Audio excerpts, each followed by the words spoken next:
భాస్కర్ గారికి వందనాలు, దైవాశీస్సులు, ఆహ్వానం. ఈ ఢిల్లీ ఈవెంట్ తర్వాత immediately will plan my visit to UK తమ్ముడు. దీని కొరకు ఆగాము. ఇంకా చాలా విశేషమైన సంగతులు జరగబోతున్నాయి. దేవునికి స్తోత్రం. హల్లెలూయా, హల్లెలూయా. యేసయ్య గొప్ప దేవుడు నిజంగా. థ్యాంక్ యూ బేటా. దేవుని పరిశుద్ధ వాక్యములో నుండి ఎక్స్ట్రాడినరీలీ అమేజింగ్లీ షార్ట్ మెసేజ్ నేను మీతో పంచుకొని ముగించుకుంటాను. దేవునికి స్తోత్రం. హల్లెలూయా. 18వ కీర్తన. దాని వాళ్ళ ఉదయం మల్కాజ్గిరి చర్చ్కి వెళ్ళి అక్కడ ఫస్ట్ మెసేజ్ ఇచ్చి మళ్ళీ అల్వాల్ చర్చ్కి వెళ్ళారు. అక్కడ విశ్వాసులను దర్శించి వారి యొక్క ఏమంటారు కానుక స్వీకరించి ఢిల్లీ మీటింగ్స్ కొరకు ప్రార్థన చేసి అల్వాల్ పాస్టర్ జోసెఫ్ గారి యొక్క ఆధ్యాత్మిక జన్మదినం కనుక అక్కడ ప్రార్థన చేసి మళ్ళీ ఇక్కడికి వచ్చిన తర్వాత అసలు టిఫిన్ కూడా అసలు పరగడుపున తిరుగుతూ ఉన్నా రోజంతా ఉదయం నుండి. కాబట్టి ఇక్కడ కారులో కూర్చొని ఎవరో తెచ్చారు పాపము గారెలు. ఒక గారె తింటుంటే ఈ లోపల ఇక్కడ విదేశ విశ్వాసుల కొరకు ప్రార్థన చేయమంటే మధ్యలో వచ్చి ప్రార్థన చేసిన వాళ్ళు ఇంకో గారె తినా. అట్లా ఉంది నా పరిస్థితి. కూర్చొని 2 గారెలు ప్రశాంతంగా తినడానికి కూడా అవకాశం లేదు. 2 గారెలు తినేదాని మధ్యలో కూడా చోటాసా బ్రేక్. మళ్ళా అలా పరిగెడుతూ ఉన్నాం. దేవునికి స్తోత్రం. దేవుడు ఆశ్చర్యకరుడు, పరిగెత్తిస్తున్నాడు. ఆశ్చర్యం. అసలు నా ఏజ్లో నా స్టేజ్లో ఎవడు పరిగెత్తాడు? మూలకు ముడుచుకొని కుయ్యో ముర్రో అంటుంటాడు. ఏమి అట్లాంటి సిమ్టమ్స్ లేవు. దేవునికి స్తోత్రం కలుగును కాక.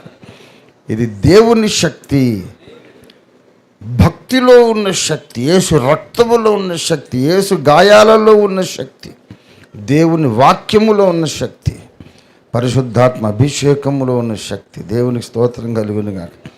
ఇవన్నీ తీసేసామనుకోండి, ఇది ఒకటి తుస్సుమంటుంది, మట్టి పురుగు. దేవునికి స్తోత్రము. 18వ కీర్తన ఒక చిన్న మాట చదివి చిన్న ప్రసంగం చేసి ముగించుకుంటాను. దేవునికి స్తోత్రం. హల్లెలూయా. దేవునికి మహిమ కలుగును గాక. 18వ కీర్తన 16వ వచనం. ఉన్నత స్థలము నుండి చెయ్యి చాపి ఆయన నన్ను పట్టుకొని మహాజలరాశులలో నుండి తీసెను. చిన్న మాట ప్రార్థన చేసుకుందాం. హల్లెలూయా.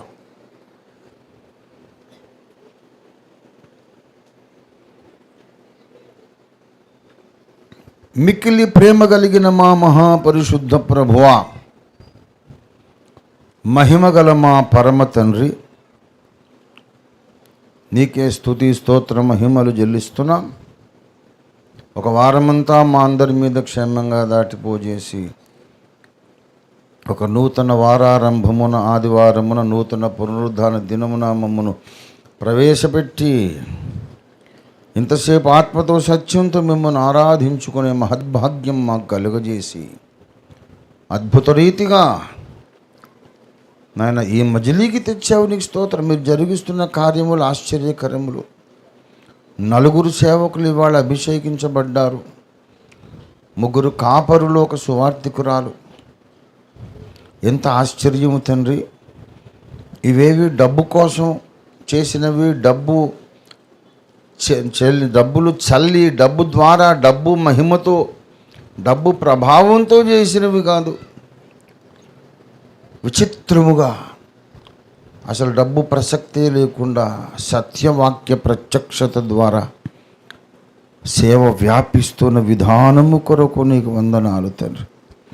నీకెంతగా స్తుతి చెల్లించినా తక్కువే ప్రభువా. ఈ ఆరాధన కూటం ప్రారంభము నుండి ఇంతవరకు మరి వినబడ్డ సాక్ష్యము కొరకు నీకు స్తోత్రం, చక్కని పాటల కొరకు నీకు వందనాలు. మేము చెల్లించిన బీద కానుక మీరు అంగీకరించినందుకు నీకు స్తోత్రం. తిరిగి మీరు 1000 రెట్లు 1,00,000 రెట్లు మా అందరి మీద ఆశీర్వాదాలు కుంభవర్షంగా కుమ్మరిస్తున్నందుకు నీకు స్తోత్రాలు ప్రభువా. మేము లేచి తిరిగి మా ఇళ్ళకు వెళ్ళక ముందు ఒకసారి మాతో మాట్లాడి పంపించండి. మమ్మను మండించి వెలిగించి మండుచున్నది వీటిలుగా ఆర్పజాలని జ్వాలలుగా మమ్మను లోకంలోకి పంపించమని యేసయ్య నామములో స్తుతించి ప్రార్థిస్తున్నాను తండ్రి, ఆమేన్. ప్రభునందు నాకు అత్యంత ప్రియులారా, ప్రసంగ ప్రారంభము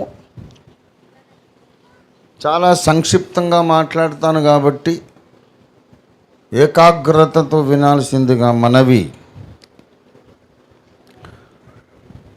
చదవబడిన లేఖన భాగములో దావీదు భక్తుడు సాక్ష్యం ఇస్తున్నాడు. అదేమిటంటే, దేవుడు ఉన్నత స్థలము నుండి చెయ్యి చాపి నన్ను పట్టుకున్నాడు. పట్టుకున్నప్పుడు నేను ఎక్కడున్నానంటే మహాజలరాశుల లోపల ఉన్నాను. పైనుండి దేవుడు చెయ్యి చాపి నన్ను పట్టుకున్నప్పుడు నేను మహాజలరాశుల్లో ఉన్నాను. ఆ జలరాశులలో నుండి దేవుడు నన్ను బయటికి తీశాను. ఇది దావీదు జీవితంలో అక్షరాల ఎన్నడూ జరగని ఒక విషయం. మహాజలరాశులలో దావీదు ఎప్పుడూ లేడు. అక్షరార్థంగా చూస్తే ఇది యోనా చెప్పవలసిన మాట. ఒకప్పుడు యోనాను సముద్రంలో విసిరేశారు. ఎందుకంటే నీనెవకు వెళ్ళు బాబు అంటే తర్షీషుకు వెళ్ళే ఓడ ఎక్కాడు. యాక్చువల్గా ఇశ్రాయేలు దేశము నుండి నీనెవకు వెళ్ళడానికి రోడ్డు మీద వెళ్ళిపోవచ్చు, నీళ్లను టచ్ చేసే అవసరం లేదు. Road journey from Israel to Nineveh. ఆయన ఓడరేవుకు పోయి సముద్రం మీద ప్రయాణం చేస్తున్నాడు. సముద్రం ఎందుకయా? ఓడరేవుకి వెళ్ళి నీనెవకు వెళ్ళే ఓడ బదులు తర్షీషుకు వెళ్ళే ఓడ ఎక్కాడని కాదు అక్కడ కేసు. అసలు నీనెవకి వెళ్ళడానికి ఓడే అక్కర్లేదు, బై రోడ్ వెళ్ళిపోవచ్చు. నేల మీద వెళ్ళవయా అంటే సముద్రం మీద వెళ్తున్నాడు. సరే, దేవుడు ఆయన దారికి తేవాలని పెద్ద తుఫాను సముద్రం మీద పంపించి తర్వాత ఆ ఓడ సామానంతా సముద్రంలో పడవేసినా కంట్రోల్ అవ్వట్లేదు. ఏం చేయాలి? మనలో ఎవడో దేవుని కోపానికి గురైనోడు ఉన్నాడు. ఎవడు అని చీట్లు వేస్తే ఈయన యోనా పేరు వచ్చింది. ఈయన ఓడ అడుగు భాగములో నిద్రపోతున్నాడు. ఇంతగా బీభత్సం సృష్టించి నిద్రపోతున్నాడు.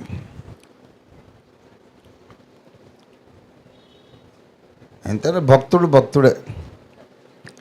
అందరినీ గలిబిలి చేసి వీడు మాత్రం నిద్రపోతాడు. అందరికీ అది సాధ్యం కాదు. అందరి నిద్ర జడగొట్టి ఈయన నిద్రపోతున్నాడు. పోయి నిద్రపోతా నీకేమి సంభవించినది అన్నాడు. ఏమి నిద్ర సంభవించినది? ఇంకేం సంభవించాలి బాబు?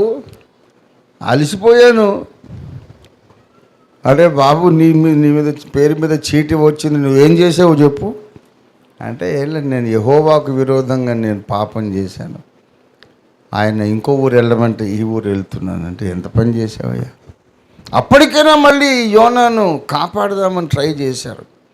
ఎంత చేసినా అవ్వలేదు. ఇంకా నన్ను మీ దేవుడు మమ్మల్ని క్షమించును గాక, తప్పట్లేదని ఈ యోనాన్ని తీసుకెళ్ళి సముద్రంలో ఎత్తేశారు.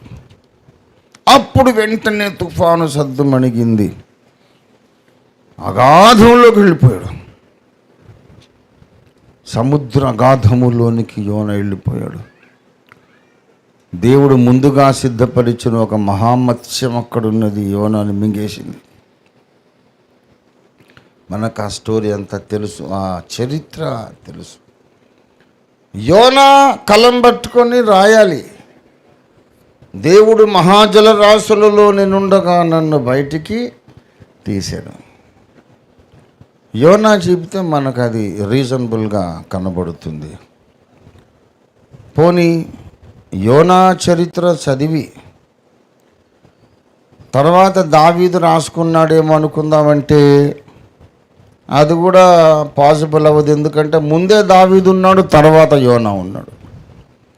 చరిత్రలో దావీదు తర్వాత 200-300 ఏళ్ళ తర్వాత యోనా చరిత్ర.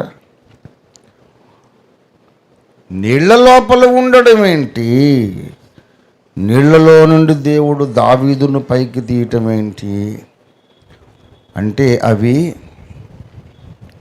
భౌతికమైన అక్షరార్థమైన జలాలు కాదు, వేరే నీళ్లున్నవి. ఆ నీళ్లలో నుండే దేవుడు ప్రతి విశ్వాసిని బయటికి తీస్తున్నాడు.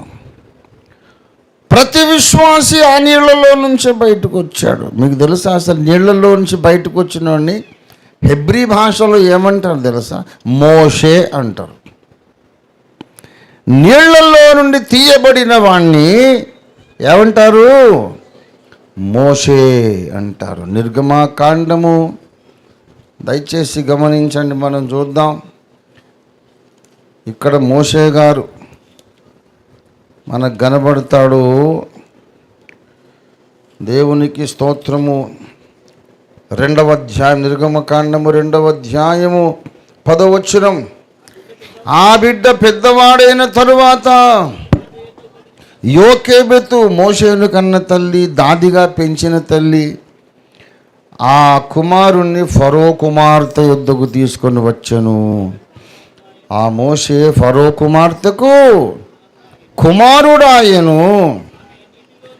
నీటిలో నుండి ఇతన్ని తీసి తినని చెప్పి అతనికి మోషే అని పేరు పెట్టెను. నీటిలో నుండి మోషేను తీశారు. ఈ పేరుకున్న అర్థాన్ని బట్టి మనం చూస్తే దావీదును కూడా మోషే అని పిలవచ్చు. దావీదును కూడా మోషే అని పిలవచ్చు. ఎందుకంటే నన్ను నీళ్లలో నుంచి తీశాడని చెప్తున్నాడుగా. ఒక రకంగా ఆయన కూడా మోషే. అసలు ఏ నీళ్లలో నుండి తీశాడు దేవుడు, ఆ నీళ్లను మనం గుర్తుపట్టగలిగితే వాళ్ళిద్దరూ ఎందుకు సార్ మనందరం మోషేలమే అనుకోవాలి? మనందరినీ మహాజలరాశులలో నుండి దేవుడు తీశాడు. ఆ మహాజలరాశులు ప్రకటన గ్రంథము 17వ అధ్యాయం 15వ వచనంలో మనకు కనబడతాయి. అమ్మా, ఆ దూత ఆ వేశ్య కూర్చున్న చోట నీవు చూచిన జలములు, ప్రజలను, జన సమూహములను, జన సమూహములను, ప్రజలను, ఆయా భాషలు మాట్లాడు ప్రజలను సూచించుచున్నవి ఆ మహాజలములు. ఆయా భాషలు మాట్లాడు ప్రజలు అంటే ఇశ్రాయేలీయులైతే కాదు అని అర్థం. ఇశ్రాయేలీయులు ఆయా భాషలు మాట్లాడరు, వాళ్ళు హెబ్రీ భాష మాట్లాడతారు. 2000 సంవత్సరాలు చెదరగొట్టబడిన వాళ్ళు వాళ్ళ భాష మరిచిపోలేదు. ప్రపంచంలో అనేక భాషలు ఉన్నాయి. ప్రాచీన భాషలు అంటారు, ఇప్పుడు ఎవడు మాట్లాడు దాన్ని. ఇప్పుడు కష్టపడి నేర్పిద్దామని చూస్తున్న సంస్కృతము అతి ప్రాచీన భాష. జనని సంస్కృతంబు, తల్లి సంస్కృతంబు సకల భాషలకు. అన్నిటికీ జనని, తల్లి. కానీ ఇప్పుడు ఎవడికి రాదు. అమ్మని ఎవడు గుర్తుపట్టడు. కష్టపడి మళ్ళీ నేర్పిస్తున్నారు. ఎంత నేర్పించినా దేశమంతా సాంస్క్రిట్ మాట్లాడేటట్టు చేయగలరా? అసంభవమైన విషయం. కొన్ని మృత భాషలుగా ఉండిపోయినాయి. ప్రజాబాహుళ్యం ఉపయోగించడానికి అవకాశం లేదు. ఎవరో పండితులు నేర్చుకుంటారు, మాట్లాడతారు. కానీ 2000 సంవత్సరాలు చెదరగొట్టబడి ఆకాశము క్రింద ఉన్న ప్రతి దేశంలోనికి చెదరైపోయినటువంటి యోధులు మళ్ళా సమకూర్చబడి 1900 years తర్వాత మళ్ళా సమకూర్చబడితే వాళ్ళకు same old religion, same old language, same culture, అదే ధర్మశాస్త్రం. 1900 ఏళ్ళు ఎక్కడెక్కడ అడ్రస్ లేకుండా పోయి మళ్ళీ వచ్చారు. అదే దేవుడు, అదే మతము, అదే విశ్వాసం, అదే సంస్కృతి, అదే భాష. మనం ఉన్న దగ్గరనే ఉంటేనే మన భాష పోయింది. మనం ఉన్న ఊర్లో ఉంటేనే మన భాష పోయింది. ఎందుకు పోయిందంటే తెల్లోడు వచ్చాడు, మొఘల్స్ వచ్చారు, వీళ్ళు వచ్చారు, వాళ్ళు వచ్చారు, అందుకు భాష ఎట్లా పోతుంది బాబు? నువ్వు నీ ఊర్లో ఉండి నీ భాష పోగొట్టుకున్నావు. వాళ్ళు లోకమంతా చెదిరిపోయి మళ్ళీ వచ్చి అబ్రహాం ఏ భాష మాట్లాడాడు అదే భాష మాట్లాడుతున్నారు. దేవునికి స్తోత్రం కలుగును గాక. ఎ మిరకల్ ఇన్ వరల్డ్ హిస్టరీ. ప్రపంచ చరిత్రలో ఒక మహాద్భుతం. ఇజ్రాయెల్. లాజరు చచ్చిపోయి కుళ్ళిపోయి సమాధిలో పెట్టబడి కుళ్ళిపోయి మళ్ళా సజీవుడిగా లేచినట్టు 4 రోజులు కాదు, ఇజ్రాయెల్ జాతి మొత్తం చచ్చిపోయి 2000 ఏళ్ళు సమాధుల్లో ఉండి మళ్ళీ బయటకు వచ్చి అదే భాష మాట్లాడుతున్నారు. దేవునికి స్తోత్రం కలుగును గాక. ఇజ్రాయెల్ జాతి మొత్తము చచ్చిపోయి సమాధుల్లో పెట్టబడి బయటకు వచ్చి అని చెప్పా నేను. ఇది మాట వరుస కనలా నేను. బైబిల్ చెబుతుంది. యెహెజ్కేలు గ్రంథం దయచేసి 37వ అధ్యాయం, యెహెజ్కేలు 37:12. కాబట్టి ప్రవచనమెత్తి వారితో ఇట్లనము, ప్రభువు యెహోవా సెలవిచ్చినదేమనగా, నా ప్రజలారా, మీరు ఉన్న సమాధులను నేను తెరచెదను. సమాధులలో నుండి మిమ్మల్ని బయటికి రప్పించి ఇశ్రాయేల్ దేశంలోనికి మిమ్మల్ని తోడుకొని వచ్చేదను. నా ప్రజలారా, నేను సమాధులను తెరచి సమాధులలోనున్న మిమ్మును బయటికి రప్పించగా, ఓ నేను యెహోవానై ఉన్నానని మీరు తెలుసుకొందురు. దేవునికి స్తోత్రం కలుగునుగాక. హల్లెలూయా. ఏంటి సమాధులు అంటే? వాళ్ళు వేరే వేరే దేశాలలోకి వెళ్ళి అక్కడ జనాంగాల్లో కలిసిపోయారు.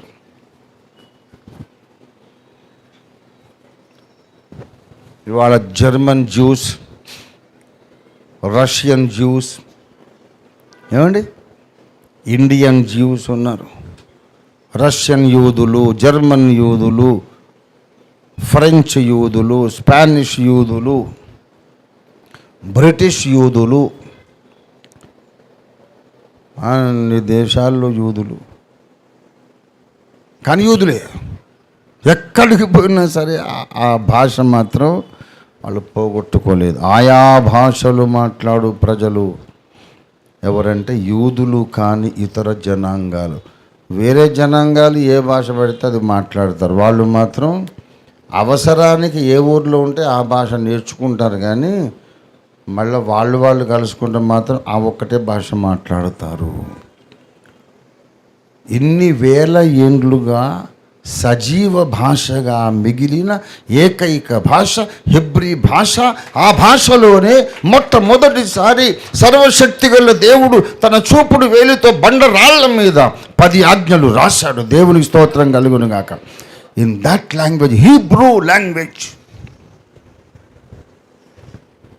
దేవుడు తన వేలుతో మనం మట్టిలో ఇలా పెట్టి రాస్తే ఇసుకలో అక్షరాలు రాయొచ్చు. దేవుడు ఆ బండరాయి మీద ఇట్ట రాస్తుంటాడు. బండ తగలబడి కాలిపోయి అక్కడ ఒక గీత ఏర్పడుతోంది. నేను తప్ప వేరొక దేవుడు నీకు ఉండకూడదు. క్రీస్తు పూర్వం 1500 ఏళ్ల నాడు హెబ్రీ భాషకు అక్షరమాల ఉంది, ఆల్ఫాబెట్స్ ఉన్నాయి. బీసీ 1500 ఏళ్ల నాడు సంస్కృత్కి అక్షరమాల లేదు. ఏడి 2025లో కూడా లేదు. ఎస్, ఏడి 2025లో కూడా సంస్కృత భాషకు లేవు.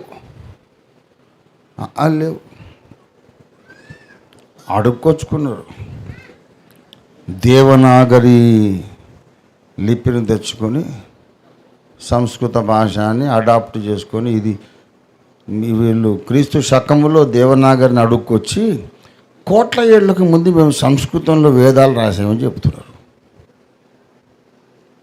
అన్నీ ఇంపాసిబుల్ లైస్ అన్నమాట, జరగడానికి అవకాశం లేని అబద్ధాలు చెప్తున్నారు. కోట్ల ఏళ్లకు ముందు సంస్కృతంలో నువ్వు వేదాలు ఎట్లా రాసావు? నీకు ఆలే లేవు. నిన్న మొన్న వేరే వాళ్ళు అడుక్కొచ్చావు కదా నువ్వు.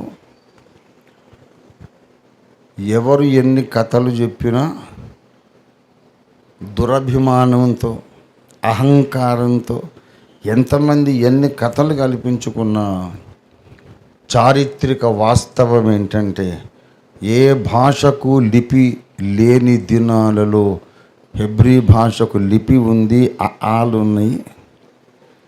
అద్భుతమైనటువంటి భాషా వ్యాకరణం ఉంది, భాషా సాంప్రదాయం ఉంది. దేవుడు ఆ హెబ్రీ భాషలో రాశాడు. He wrote Hebrew language in Hebrew alphabets. నేను తప్ప వేరొక దేవుడు నీకుండొద్దు. విగ్రహము చేసుకోవద్దు, ఆరాధించొద్దు. యెహోవా నామమును వ్యర్థంగా ఉచ్చరించొద్దు. విశ్రాంతి దినమును జాగ్రత్తగా పరిశుద్ధముగా ఆచరించాలి. అబద్ధమాడొద్దు. 10 commandments were written by God in Hebrew language, in Hebrew alphabets. ఆయా భాషలు మాట్లాడు ప్రజలంటే ఈ యూదులు తప్ప ఇక మిగతా వాళ్ళందరూ అని అర్థం. దేవునికి స్తోత్రం కలుగును గాక. All the non Jewish nations, gentile nations అంటారు. అక్కడ ఆ మహాజలములలో నుండి మొత్తం అందరినీ దేవుడు బయటికి తీశాడు. నిన్ను, నన్ను. ఒకప్పుడు మనం ఆ మహాజల రాశుల్లో ఉన్నాము. మనం ఎప్పుడు యోనాలాగా విసిరివేయబడలేదు, కానీ జలరాశులలో నుండి దేవుడు తన బలమైన చేతితో నిన్ను నన్ను బయటికి తీశాడు. మహాజల రాశులు. ఆ మహాజల రాశుల మీద ఒక అమ్మగారు కూర్చుంది. ఎవరామె? మహావేశ్య, మహాబబులోను వేశ్య అనగా నిజమునకు దేవుళ్ళు కాని వారిని ఆరాధించమని నేర్పించే వ్యక్తి ఆమె. ఉపమాన రీతిగా ఒక స్త్రీ లోకంలోని అబద్ధపు మతాలు, అసత్యపు దేవతారాధనలన్నిటికీ ఉపమాన రీతిగా ఒక ఆడరూపం, స్త్రీ రూపం కల్పించారు. మహాబబులోను వేశ్య. భూమి మీద ఉన్న ఏహ్యమైన వాటన్నిటికీ ఆమె తల్లి. దయ్యములకు అది నివాస స్థలం. అపవిత్రమైన పక్షులకు ఆమె నివాస స్థలం. మాయలు, మంత్రాలు, అభిచార కర్మకాండకు, ఆధ్యాత్మిక వ్యభిచారానికి ఆమె పుట్టినిల్లు. ఆమె మహాజలముల మీద కూర్చుంది. ఆ జలముల లోపల నువ్వున్నావు, నేనున్నాను. ఎట్లా బయటకు వచ్చామండి? నిజమైన దేవుని ఎలా తెలుసుకున్నాం? సృష్టికర్తను ఎలా గ్రహించామండి? ఎక్స్ప్లెనేషన్ ఉందా? దేవుడు తన బలమైన చేత్తో బయటకు తీశాడు, లేకపోతే అందులోనే నాశనం అయిపోదు. మనందరం మోషేలం. దేవుని స్తోత్రం కలుగును గాక. I'm happy I'm a Moses and you are a Moses. ఇవాళ పాఠం ఏంటంటే మోషే జీవిత అనుభవ పాఠాలు, మోషే జీవిత పాఠాలు. అది ఇవాళ ప్రసంగం. మొట్టమొదటి విషయం, మనము నీళ్లలో నుండి 2 సార్లు బయటకు వస్తాం. ఒకసారేమో రక్షణ పొందిన సమయంలో బయటకు వస్తాం, తర్వాత దేవుని మాట వినకుండా రెండోసారి నీళ్ళలో పడతాం, యోనాలాగా. అర్థమైందా మీకు? మీకు ఒక అద్భుతమైన విషయం చెప్తాను. బైబిల్ చాలా ట్రెమెండస్ బుక్ అండి. ఒక పేజీకి సరిపోదు నా బ్రతుకంతా. ఒక్క పేజీకి సరిపోదు, ఒక పారాగ్రాఫ్ సరిపోదు. యోనా అంటే అర్థమేంటి తెలుసా? గువ్వ. ఇక్కడ కరెంట్ షాక్ వస్తుంది మీకు. Zona means Dove, and Dove is a symbol of the church. యోనా అనగా గువ్వ. గువ్వ క్రీస్తు సంఘమునకు సాదృశ్యం. ముందేమో మోషే నీళ్ళలో నుండి బయటికి తీయపడడం మనము రక్షణ పొందటాన్ని సూచిస్తుంది. తర్వాత మనం దేవుని గువ్వలమండి. దేవుని గువ్వలం అయ్యుండి కూడా ఒక్కోసారి మళ్ళీ నీళ్ళలో పడతాం. మీకు సంగతి తెలుసా? యోనా ఎందుకు అవిధేయుడైనాడు? చాలామందికి అదొక మర్మం. యోనా చాలా అవిధేయుడు, తిక్కలోడని అనుకుంటారు. అసలు చాలా మూర్ఖత్వం అది.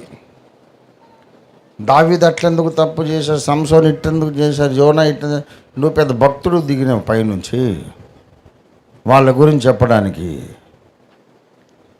భయపడాలి. భక్తుల గురించి మాట్లాడేటప్పుడు భయపడాలి. చాలామంది విస్మరించే సత్యం ఏంటి తెలుసా? యోనా దేవుని మీద భక్తితోనే తిరుగుబాటు చేశాడు. ఎస్, అర్థం చేసుకోండి ఈ విషయం. యోనా నీనెవేకి వెళ్ళవయ్యా, రోడ్డు మీద వెళ్ళమంటే లేదని చెప్పి తర్షీషుకి ఎందుకు వెళ్ళాడు తెలుసా మీకు? దేవుడు ఒక సందేశం ఇచ్చాడు. అవునా? ఏమని? నీనెవే పట్టణమును గూర్చి యెహోవా సెలవిచ్చినటువంటి మాట. మొదట చదవండి. యోనా ప్రవచన గ్రంథం. ఓబద్యా తర్వాత వస్తుంది యోనా. యెహోవా వాక్కు అమిత్తయి కుమారుడైన యోనాకు ప్రత్యక్షము ఇలాగు సెలవిచ్చెను, నీనెవే పట్టణస్థుల దోషము నా దృష్టికి ఘోరమాయను గనుక నీవు లేచి నీనెవే మహాపట్టణమునకు పోయి దానికి దుర్గతి కలుగునని ప్రకటింపు. అయితే అప్పుడు యోనాకు బాగా తెలుసు దేవుని మనస్తత్వం. ఈయన ఇట్లా నేను శిక్షిస్తాను అది ఇదని చెప్తాడు. మరి వాళ్ళు ఏం చేస్తారు? బాబోయ్ దేవా మమ్మల్ని కరుణించు, క్షమించు అని చెప్పి లబోదిబో నెత్తునోరు కొట్టుకుంటారు. దేవుడేమో మళ్ళీ కనికరిస్తాడు. ఈయన క్షమించే దేవుడే కానీ దండించడానికి వేగిరపడే దేవుడు కాదు. దండించడానికి ఇష్టపడే దేవుడు కాదు. దేవుడు శిక్షిస్తాడంటే ఇక మరీ వర్స్ట్ కేసు వాడు, యెజబెలు లాగా. వాడిని క్షమించడమే గొప్ప తప్పు అనుకుంటే ఇక వాళ్ళని శిక్షిస్తాడు. దేవుడు చాలా దయామయుడు. దేవుని హృదయ స్పందనలు, దేవుని గుండె చప్పుడు ఎరిగినవాడు యోనా. ఈ కథంతా జరిగిన తర్వాత అవిధేయుడై తర్షీషు ఓడ ఎక్కి నీళ్లలో పడి మళ్ళా బయటకు వచ్చిన తర్వాత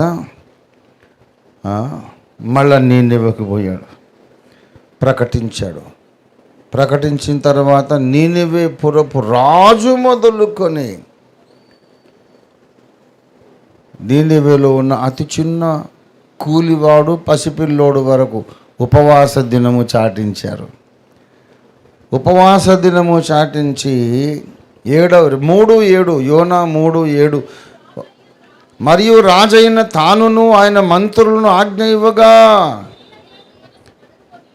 ఒకవేళ దేవుడు మనసు త్రిప్పుకొని పశ్చాత్తప్తుడై మనము లయము కాకుండా తన కోపాగ్ని చల్లార్చుకొనును గనుక మనుష్యులు ఏది పుచ్చుకొనకూడదు. పశువులు కానీ, ఎద్దులు కానీ, గొర్రెలు కానీ మేతమెయ్యకూడదు, నీళ్లు కూడా త్రాగకూడదు.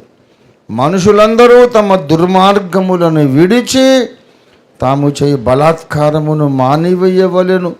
జనులు మనఃపూర్వకంగా దేవుని వేడుకొనవలెను అని దూతలు నీనెవె పట్టణములో చాటించి ప్రకటన చేసిరి.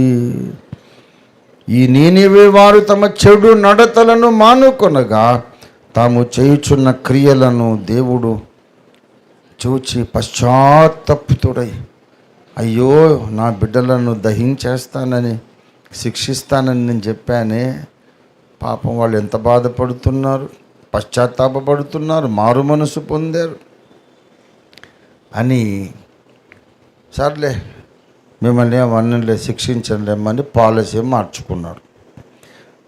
ఇదిగో నువ్వు ఇట్లా చేస్తావని నాకు ముందే తెలుసు, అందుకే కదా నేను ఇంకో ఊరు వెళ్ళాను అని చెబుతున్నాడు. యోనా కారణం చెబుతున్నాడు. 4వ వచనం, యోనా దీనిని చూచి బహుచింతాక్రాంతుడై కోపగించుకొని, యెహోవా నేను నా దేశమందుండగా ఇట్లు జరుగునని నేను అనుకుంటుని. This is the point. దేవుడు కోపం వచ్చినప్పుడు వాడిని నరికేస్తా, చంపేస్తా, కాల్చేస్తా, భస్మం చేస్తా అంటాడు. వాళ్ళు గడగడలాడు, సారీ ప్రభు, సర్లే క్షమించాను. మరి మధ్యలో ఈ పోస్ట్ మ్యాన్ ఏం కావాలా? అందరి ముందు ఇన్సల్ట్ అయిపోయినా నేను, నువ్వు ఎట్టాగో శిక్షించేది లేదు, ఏం లేదులే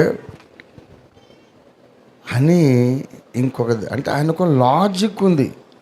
ఒక విధంగా యోనా తన అవిధేయత ద్వారా ఒక సంగతి సాక్ష్యం ఇస్తున్నాడు. ఏంటంటే దేవుడు క్షమించుటకు సిద్ధమైన మనస్సు గలవాడని బలమైన సాక్ష్యం ఇస్తున్నాడు యోనా. ఆయన క్షమించటానికి సిద్ధమైన మనస్సు కలిగిన వాడు. 600 మీరు మారు మనసు పొందినా సరే, ఏమైనా సరే మిమ్మల్ని కాల్చివేయుట మాత్రం అనివార్యం అని ఆ మాట మీద ఉంటే అప్పుడు యోనా ఏమనుకుంటాడు? చూసారా, నేను ప్రవక్తను, నా మాట నెరవేరింది, నా దేవుడు సత్యవంతుడు అన్న మాట మీద నిలబడ్డాడు. అంటే ద హోల్ పాయింట్ ఈజ్, అక్కడికి వెళ్తే నన్ను కొడతారు చేస్తారని కాదాయన, భయపడలే. కానీ ఈ కోపమే ఒట్టిది. ఆయన కోపము నిమిషమే, దయ ఆయుష్కాలం ఉండును. ఇవాళ కోపడ్డాడు, రేపటికల్లా ఈ కోపం ఉంటుందని నమ్మకం లేదు అని ఆయన నమ్మకం. నోవహు చేసింది తప్పే, నేనేం సమర్థించట్లా, తప్పే. కానీ ఆ తప్పు వెనుక దేవుని గూర్చిన ఒక ఉన్నతమైన అవగాహన ఉంది. ఒక్కటే ఆయన ఎక్కడ పప్పులో కాలేశాడంటే, దేవుడు శిక్షిస్తానని చెప్పినప్పుడు ఆ శిక్ష జరగకపోవుట నాకు అవమానమేమీ కాదు. నేను శిక్ష ప్రకటించాను, ఆ శిక్ష జరగలేదు, నాకెందుకు ఇన్సల్ట్? వాళ్ళని సృష్టించిన వాడు దేవుడు, శిక్షించేవాడు ఆయన, రక్షించేవాడు ఆయన. నేనే వాడిని బోడి, నా ప్రెస్టేజ్ ఏమిటి? నా ప్రెస్టేజ్ ముఖ్యం కాదు, నా గౌరవం ఏంటి అవసరం లేదు. చెప్పమన్న మాట చెప్పాను. దేవుడు తన శిక్షను ఆయన వాయిదా వేస్తే, శిక్షను ఉపసంహరించుకుంటే, విత్డ్రా చేసుకుంటే చేసుకొని, నేను అవమానం ఫీల్ కాకూడదు అంటే ఈగో ఒకటి వచ్చింది. దేవుడు ఎట్లాగైనా వాళ్ళని క్షమిస్తాడని ఒక నమ్మకంతో, నేను చెప్పినా ఇది జరగదని నమ్మకంతో ఆయన ముందు వెళ్ళని అన్నాడు. ఫైనల్గా వెళ్ళి మళ్ళీ ముక్కు పట్టుకుని తెచ్చిన తర్వాత ముక్కు పిండి మళ్ళీ అదే జరిగింది. ఇంకా చూడు, ఇదే ఇన్సల్టు. నువ్వు ఎందుకయ్యా జరగని పనులు జరుగుతాయని ఎందుకు ప్రకటింపజేస్తావు నాతో అని దేవుని మీద కోపగించుకున్నాడు. దేవుడు ఏమన్నాడంటే ఏమనలా, ఓ ప్రాక్టికల్ లెసన్ నేర్పిద్దాం అనుకున్నాడు. ఈయన పోయి ఊరు బయట, పట్నం బయట పోయి కూర్చుంటే అబ్బా ఎండ ఎండ ఎండ, ఎంత ఎండ భయంకరంగా, వేసవి భరించలేకపోతున్నాం అనుకున్నాడు. రాత్రికి రాత్రి దేవుడు ఒక చెట్టు మొలిపించాడట. అది ఏం చెట్టు అని అంటే సొరపాదు. ఆ రాత్రే బురబురమని మొలిసింది. తెల్లారేసేసరికి ఆయన మీద మంచి గొడుగులాగా పందిరేసినట్టు తయారైంది. అబ్బా చల్లగా ఉంది, ఎంత బాగుంది కదా అనుకుంటున్నాడు. ఈ లోపల ఎండ వచ్చింది, ఆ చెట్టు అంతా కాలిపోయింది, ఎండిపోయింది. చల్లగా ఉంది, బాగుందిరా బాబు అనుకుంటుంటే మళ్ళీ ఎండ వచ్చేసిందని చాలా విసుక్కున్నాడు. మళ్ళా కోపించాడు.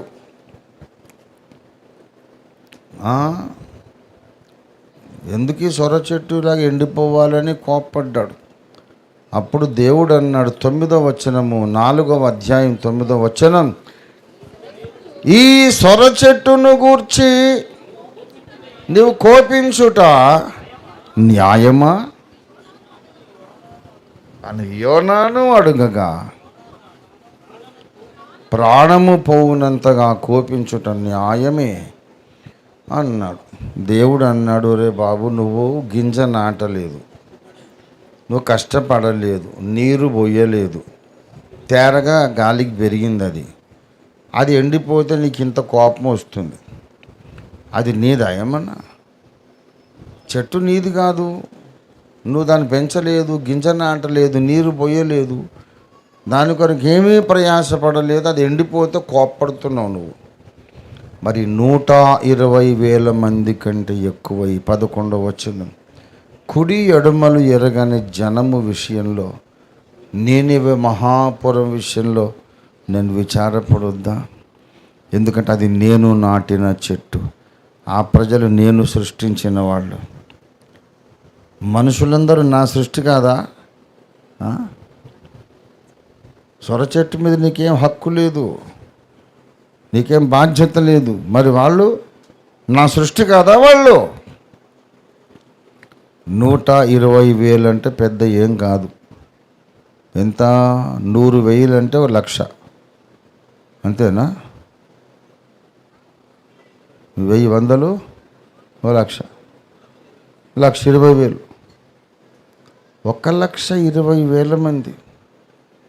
నేను వాళ్ళని చూసి విచారపడొద్దా అని అంటాడు దేవుడు. ఈ మాట ఎత్తుకొని చాలాసార్లు ప్రార్థన చేశాను నేను. 120,000 మంది కొరకు నువ్వు విచారపడితే 150 కోట్ల భారతదేశం కొరకు నువ్వు విచారపడవా తండ్రి? నీకు లేదా బాధ్యత? భారతదేశాన్ని నువ్వు విడిచిపెట్టడానికి వీల్లేదు, దర్శించాల్సిందే. లేకుంటే యోనా గ్రంథం మార్చుకో. నీకు 120,000 అనేది పెద్ద సంఖ్య చెబుతున్నాను, మాకు ఇప్పుడు 150 కోట్లు. మరి ఈ భారతదేశం గురించి బాధ్యత లేదా? దేవుని పాదాలు పట్టుకొని పెనుగులాడడానికి నాకు ఒక గ్రిప్పు దొరికింది యోనా గ్రంథంలో. నేను వదలనంతే, నువ్వు రావాలి, భారతదేశాన్ని మార్చాలి, రక్షించాలి. దేవునికి స్తోత్రం కలుగును గాక. హల్లెలూయా. దేవుని గొప్పతనమును బట్టి, దేవుని ప్రేమను బట్టి ఒక్కొక్కసారి మనం తప్పులు చేస్తుంటాం. ఎందుకంటే అంత గొప్ప దేవుడు, అంత ప్రేమ గల దేవుడు నా ద్వారా ప్రకటించే తీర్పులు నెరవేర్చడేమో అప్పుడు నాకు అహంభావం దెబ్బతింటుంది కదా. సెల్ఫ్ అన్నమాట. అహం చావని మనస్తత్వం చేత వెళ్ళమన్న చోటికి వెళ్ళలేదు, చెప్పమన్నమాట చెప్పలేదు. అంటే వికటించిన భక్తి, తప్పుదారి తొక్కిన భక్తి. భక్తి ఎక్కువై దేవుడు ప్రేమిస్తాడు అనే నమ్మకం ఎక్కువై శిక్షిస్తాడు అనే నమ్మకం పోయింది. మీకు తెలుసా, యోనా తర్వాత మీకా, తర్వాత నహూము గారు వచ్చారు. నహూము మొదటి అధ్యాయం మొదటి వచనం చదవండి. నీనెవెను గూర్చిన దేవోక్తి, ఎల్కోషు వాడకు నహూమున కలిగిన దర్శనమును వివరించు గ్రంథము. యెహోవా రోషము గలవాడై ప్రతీకారము చెయ్యువాడు. ఏమండి, ఇది దేని గూర్చిన దేవోక్తి? యోనా ద్వారా మాట్లాడింది కూడా నీనెవెను గూర్చి. తర్వాత నహూమును గూర్చి మాట్లాడింది కూడా, నహూము ద్వారా మాట్లాడింది కూడా నీనెవే మీదికి నాశనము రానే వచ్చింది. కానీ యోనా టైములో రాలేదు, కొద్ది సంవత్సరాల తర్వాత వచ్చింది అంతే.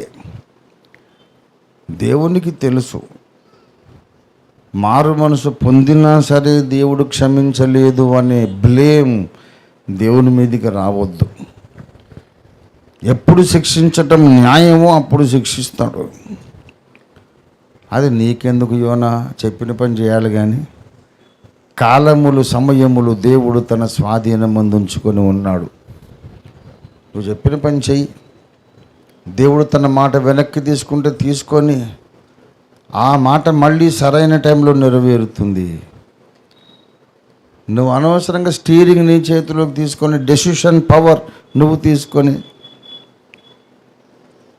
దేవుని మాటను ఉల్లంఘించావు. భక్తునికి జ్ఞానం ఉండాలి, కానీ జ్ఞానము కంటే ఎక్కువ విశ్వాసం ఉండాలి. జ్ఞానము కంటే ఎక్కువ దేవుని మీద నమ్మకం ఉండాలి. జ్ఞానము కంటే ఎక్కువ విధేయత ఉండాలి. విధేయత, విశ్వాసము లేని జ్ఞానము ప్రమాదకరం. విధేయత, విశ్వాసం లేని జ్ఞానం నీ చేత తప్పులు చేయిస్తుంది. యోనా పాఠం అది. గువ్వండి. కాబట్టి మనందరం గువ్వలం. మన జీవితంలో ఏదో ఒక దశలో దేవుని చిత్తానికి వ్యతిరేకంగా నడుస్తాం మనం. ఏదో ఒక టైం, ప్రతి విశ్వాసికి లైఫ్లో ఒకటి ఉంటుంది, ఒక టైం.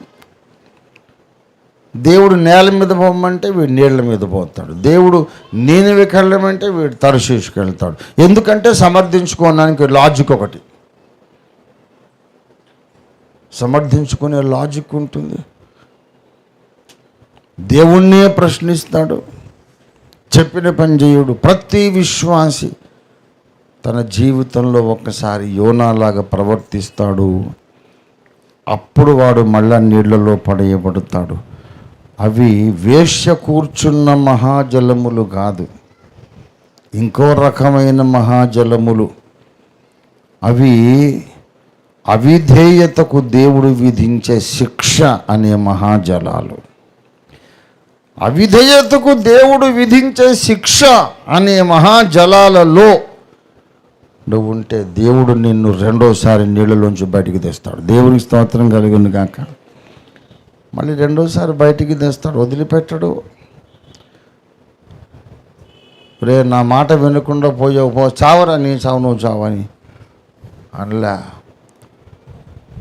అసలు చేపలు మింగుతాయి కదా, మింగిన తర్వాత దాని లివర్ మీద పడగానే అక్కడ ఉత్పత్తి అయ్యే జఠర రసాలు, డైజెస్టివ్ ఫ్లూయిడ్స్ ఎంత పవర్ఫుల్గా ఉంటాయి ఆ కెమికల్స్ అంటే, ఏది పడినా సరే భగ్గున భస్మం అయిపోతుంది. దాన్ని జఠరాగ్ని అంటారు. ఆ జఠర రసాయనాలు, ఆ కెమికల్స్, డిజెస్టివ్ కెమికల్స్ అనేవి ఏది పడినా సరే బగ్గున భస్మం చేసేస్తాయి. యోనాను శిక్షిస్తూనే దేవుడు ఎంత జాగ్రత్త తీసుకున్నాడంటే ఆ చేప లివర్కి ఆజ్ఞాపించాడు, యూ స్టాప్ ఫంక్షనింగ్. ఏయ్ లివర్, తుమ్ కామ్ నై కర్నా, నువ్వు కామ్ కరే అంటే మళ్ళీ వీడు రాడిగా, అంతే లోపల మాంసం ముద్దయిపోతాడు. 3 రాత్రి మగళ్ళు చేప కడుపులో ఉంటే మనిషి ఎట్ట బయటకు వస్తాడండి? 3 రోజులు 3 రోజుల్లో అరిగిపోడు మనిషి. మొత్తం లోపల నజ్జయి మాంసం ముద్దయిపోయి అది వాడిని అరిగించుకొని అసలు బహిర్భూమి కూడా అయిపోయి మొత్తం అయిపోయి అడ్రస్ లేకుండా పోవాలి. 3 రోజులు లోపల ఏదో చిన్న గదిలో కూర్చున్నాడు. జీర్ణ రసాలు రాలేదు, ఈయన అరిగిపోలేదు, ఏం కాలేదు. మంచిగా ఒక గదిలో కూర్చున్నట్టు ఉన్నాడు. ఆ చేప యొక్క జీర్ణ వ్యవస్థను దేవుడు స్తంభింపజేశాడు. వీడితో నాకు పనుంది మళ్ళీ, ఎందుకంటే నా గువ్వ, వాడు నా గువ్వ బాబు. అవసరం వచ్చో దెబ్బ కొట్టాను కానీ వాడు మొత్తమే చంపుకుంటానేంటి? ఒక పాఠం నేర్పడానికి అగాధ జలాలకు పంపించాను. అది వాడి బ్రతుక్కి ఫుల్ స్టాప్ కాదు, ఇట్స్ ఓన్లీ కామా. కామారెడ్డి అనే ఒక ఊరుంది. మన జీవితంలో ఎప్పుడు కూడా దేవుడు శిక్షించనివి ఎప్పుడు కామారెడ్డి మాత్రమే, ఫుల్ స్టాప్ రెడ్డి కాదు. There is no full stop, only comma comma comma. Again you will have a new chapter in serving the Lord. దేవుని సేవించటంలో మళ్ళా ఒక నూతన అధ్యాయం ఉంటుంది. దేవునికి స్తోత్రం కలిగినగా. Hallelujah. What a wonderful God we have. ఎంత గొప్ప దేవుడండి. ఒక్కోసారి ఏడుపు వచ్చేసి, ఏంటి మా గురించి ఇంత పట్టించుకున్నాం. యోనాను నీళ్ళలో ఎత్తేసేటట్టు చేసి ఆ చేప దగ్గర పోయేది, రే అరిగించుకోవద్దు, జాగ్రత్త. నీకు తెలుసా 3 దినాలు చేప ఉపవాసం ఉన్నది, ఫాస్టింగ్. పాపం అది ఇంకా దేన్ని కూడా తినలేదు. ఇప్పుడు ఇంకా దేన్నన్నా తింటే కూడా అప్పుడు కష్టమే. ఇప్పుడు వేరే చేపను మింగిందనుకో, అది వచ్చి వీనేమి కెలుగుతో తెలియదు. కనుక టోటల్ ఫాస్టింగ్. అమ్మాయి బాబు నువ్వు మరి ఆడచేప మగ చేప తెలియదు. అది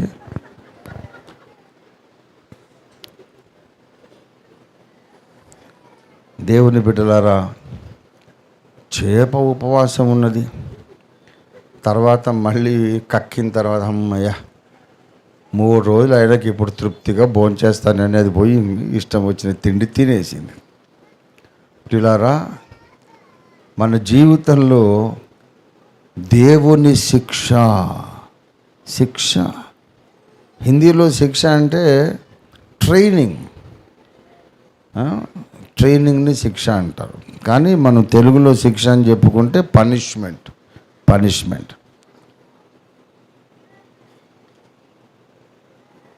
దేవుని పనిష్మెంట్ అనే నీళ్లలో నుండి మళ్ళీ మనం బయటకు వస్తాం. సో ఇప్పుడు మనం డబల్ మోషే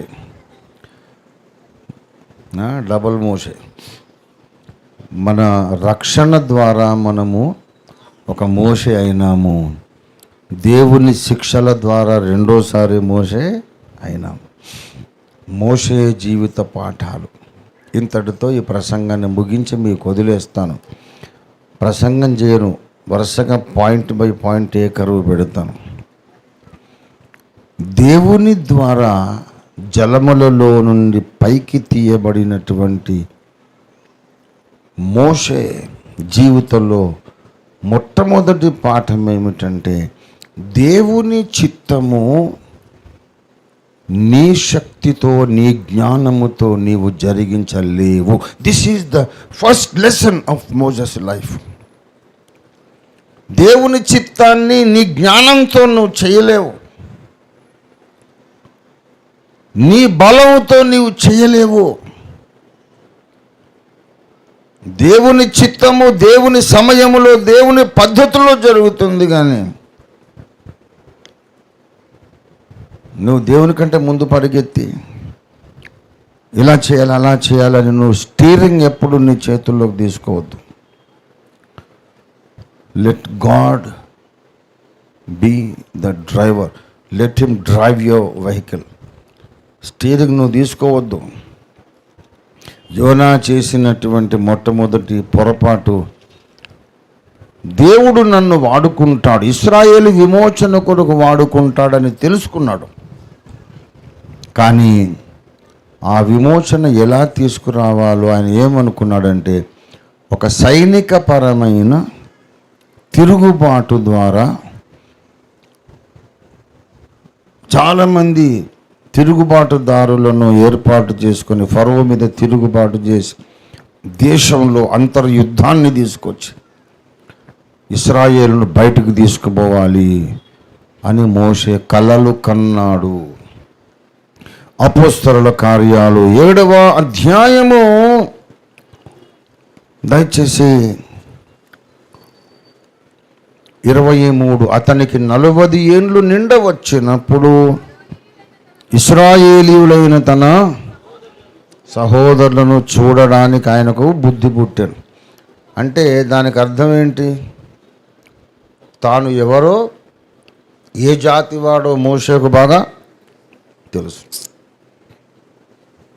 తాను ఇశ్రాయేలీయుడు, అబ్రహాము సంతానం అని మోషేకి ఎలా తెలుసు? ఎలా తెలుసు? పాలిచ్చి పెంచినటువంటి యోకెబెతు పాలిచ్చి తర్వాత ఉగ్గుపాలు అన్నం ముట్టించి వాడు పెరుగుతుంటారే బాబు,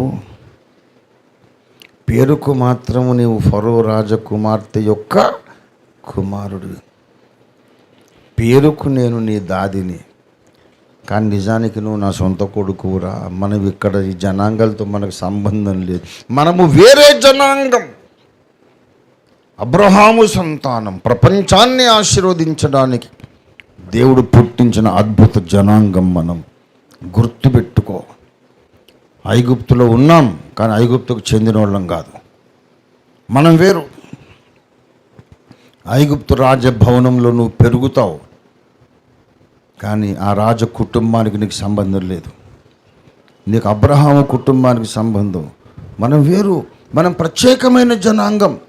We are special people, chosen people. వాడికి ఉగ్గుపాలతో నూరిపోసి అరే ఆయనకు అర్థమైపోయింది, నరాన జీర్ణించుకుపోయింది. మేము ప్రత్యేకమైన జనాంగం, అందులో నేను మరీ ప్రత్యేకమైన వాడిని. దేవుడు అద్భుతంగా నన్ను తెచ్చి ఫరో ఇంట్లో పెంచాడు. ఎందుకంటే ఈ జాతి ఇశ్రాయేలు జనాంగమును దేవుడు నా ద్వారా రక్షిస్తాడు అని ఆయనకు అర్థమైపోయింది. 25వ వచనం చూడండి. తన ద్వారా తన సహోదరులకు దేవుడు రక్షణ దయచేయుచున్న సంగతిని వారు గ్రహింతురని, తన ద్వారా దేవుడు రక్షణ దయచేస్తాడేమోనని మోషే అనుకోనేను కాదు, తన ద్వారా రక్షణ ఇస్తాడని మోషే అనుకున్నాడు కాదు.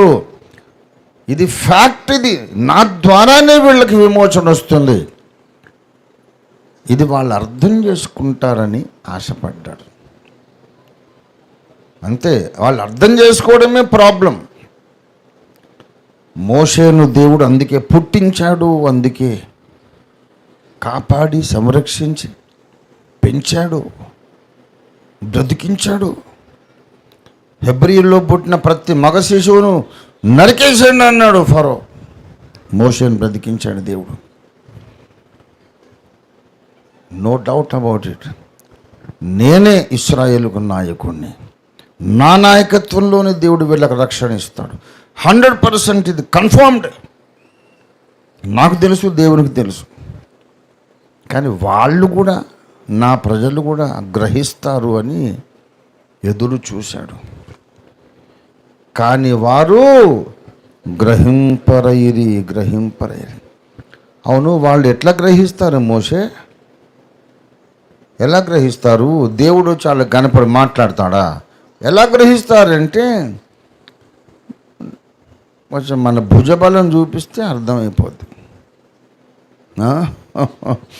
మన భుజబలం చూపిస్తే వాళ్ళు అర్థం చేసుకుంటారని ఏం చేశాడు? దేవునికి స్తోత్రం. 24 అప్పుడు వారిలో ఒకడు అన్యాయమును అనుభవించడం చూచి వాణ్ణి రక్షించి బాధపడిన వాని పక్షమున ఐగుప్తియుణ్ణి చంపి ప్రతీకారము చేశాను. అప్పుడు అనుకున్నాడు, ఐగుప్తు జాతి వాణ్ణి నేను ఒక్క దెబ్బతో చంపేశాను కదా, అరే మా కోసం ఐగుప్తీయులతో యుద్ధం చేయడానికి ఒక మహానాయకుడు వచ్చాడు.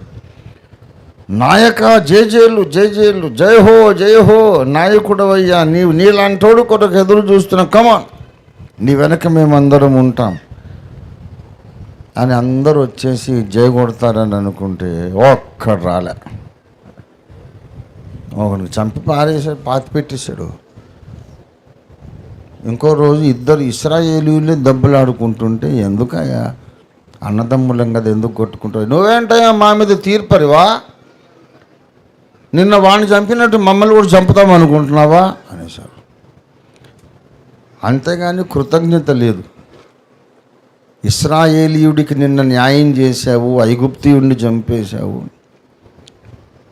అని దానికి అప్రిషియేషనే లేదు, అభినందనే లేదు. మీరిద్దరు ఇశ్రాయేలీయులే కదా ఎందుకు కొట్టుకుంటారని చెప్తే, చాలానే పెత్తనాలు చేయడానికి వచ్చావు, మమ్మల్ని కూడా చంపుతావా ఏంటి అన్నాడు. ప్రియులారా, అరే ఇది రాంగ్ టైమింగ్ అని అర్థమైపోయింది.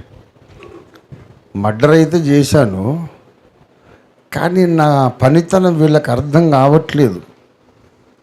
ఇశ్రాయేలు జనాంగం మీద అభిమానంతో చేశానని అర్థం చేసుకోవట్లేదు. మా కొరకు తెగించాడు. రాజాగ్రహం వస్తే ఏమైపోతాడు, నరికేస్తాడు కదా రాజు, నా జాతులను చంపుతావా నువ్వని. అంత తెగించినా సరే వీళ్ళు గ్రహించటం లేదు. అప్పుడు అర్థమైంది, నరుని కోపము దేవుని నీతిని నెరవేర్చదు. అప్పుడు అర్థమైంది ఆయనకు, అరే నా టైమింగ్ వేరు, నా పద్ధతులు వేరు, నా మార్గాలు వేరు, దేవుని మార్గాలు నా మార్గాల కంటే ఆకాశమంత ఉన్నతంగా ఉన్నవి. ఎప్పటికైనా నేనే వీళ్లకు రక్షకుణ్ణి విమోచకుని, ఈ రెండు మాటలు ఉన్నాయి బైబిల్లో. నేను వాడితే తప్పు అనుకుంటారేమో. రక్షకుడు విమోచకుడు అని మోషేను గురించి బైబిల్లో ఉంది. ఎప్పటికైనా నేనే ఆ పొజిషన్లో ఉంటాను. 7:35 చూడండి.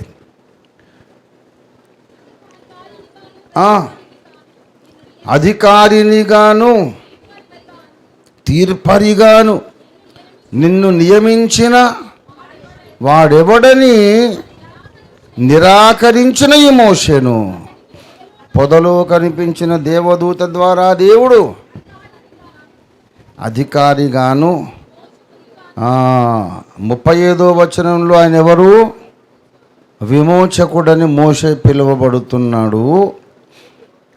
తర్వాత 25వ వచనములో తన ద్వారా రక్షణ దయచేయుచున్నాడు. రక్షించువాడు, విమోచించువాడు, ఈ రెండు మాటలు ఉన్నాయి బైబిల్లో. ఇదైతే నాకు వచ్చిన పోస్ట్ ఖాయమే, కానీ టైం కరెక్ట్ టైం కాదు కనుక ఇప్పుడు ఏం చేయాలి? ఫరోకు దొరకొద్దు నేను. ఫరో నన్ను ఏదో చంపుతాడని భయం కాదు, కానీ ఫరోకు దొరికిపోతే దేవుని టైం వచ్చినప్పుడు మరి వీళ్ళని రక్షించడానికి, విమోచించడానికి నేను జైల్లో ఉంటాను. దేవుని కార్యం జరగదు.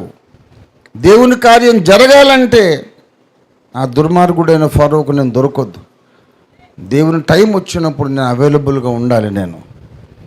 అందుకని వెళ్ళిపోయాడు. రాజాగ్రహమునకు భయపడక వెళ్ళిపోయాడు. మోషే జీవిత పాఠాలలో మొట్టమొదటిది, నువ్వు దేవుని పని చేయాలి, దేవుని చిత్తము జరిగించాలి, కానీ దేవుని టైంలో దేవుని పద్ధతులు చేయాలి. మోషే జీవిత పాఠాలు. ఎప్పుడైతే నువ్వు దేవుని టైం, దేవుని పద్ధతి అనేది మర్చిపోయి నీ సొంత పద్ధతి, నీ సొంత టైమింగ్ పెట్టుకుంటావు, పెద్ద బావిలో పడిపోతావు.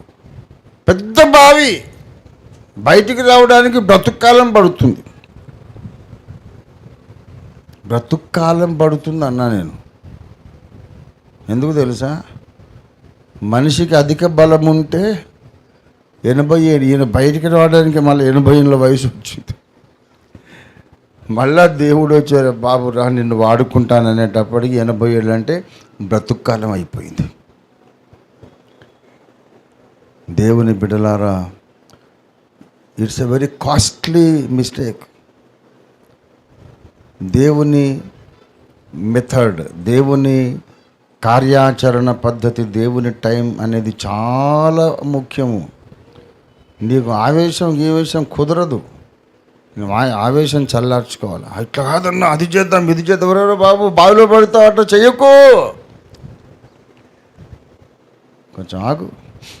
ఎట్లా కాలన్నా, రక్తం సరసర కాగిపోతుంది. అట్లా కాగినందుకే మోషే బావిలో పడ్డాడు.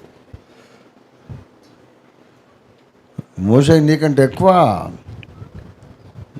ఎక్కువ ఆవేశం ఆయనకు, బలము కానీ ఆవేశం కానీ. ఐగుప్తీయుడిని ఏమలేదు, సింపుల్గా పోయి ఒక గుద్దు గుద్దాడట.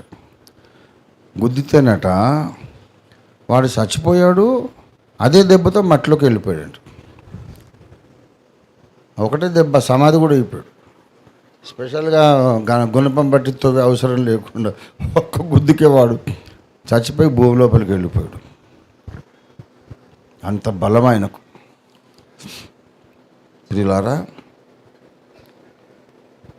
మనందరం బలవంతులమే కావచ్చు, ఆవేశపరులమే కావచ్చు.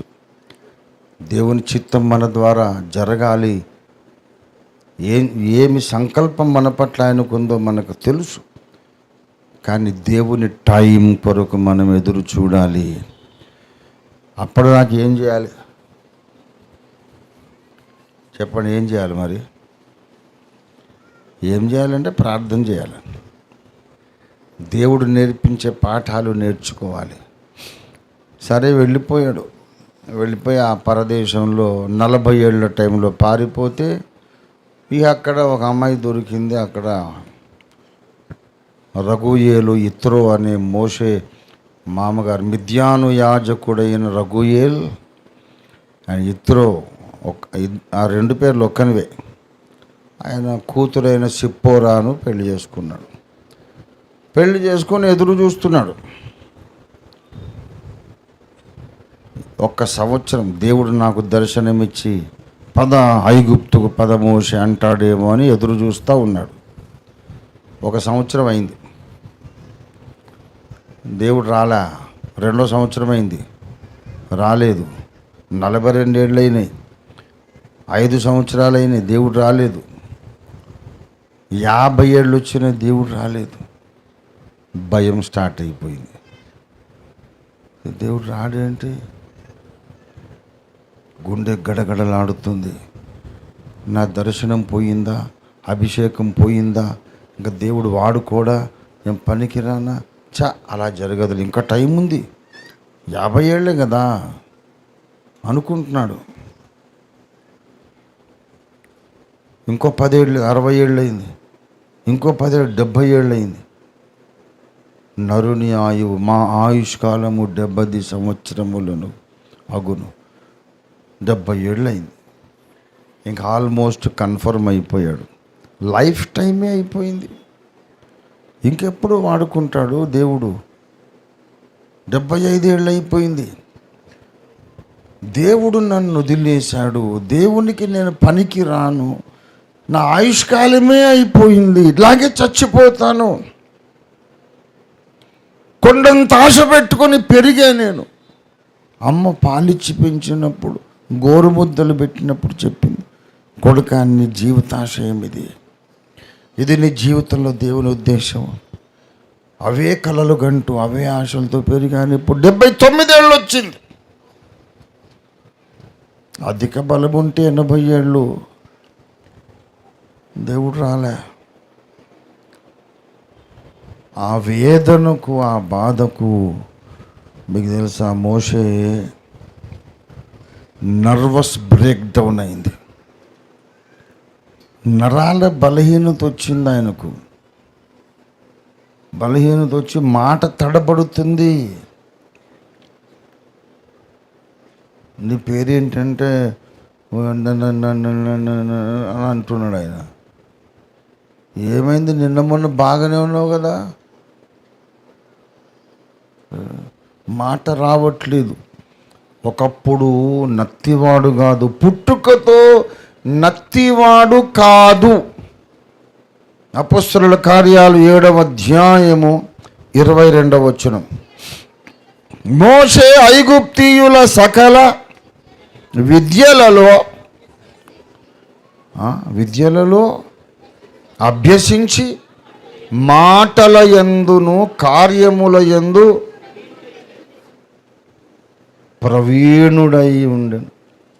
నత్తోడిని పట్టుకొని ఎవరైనా మాటల యందు ప్రవీణుడు అంటారా?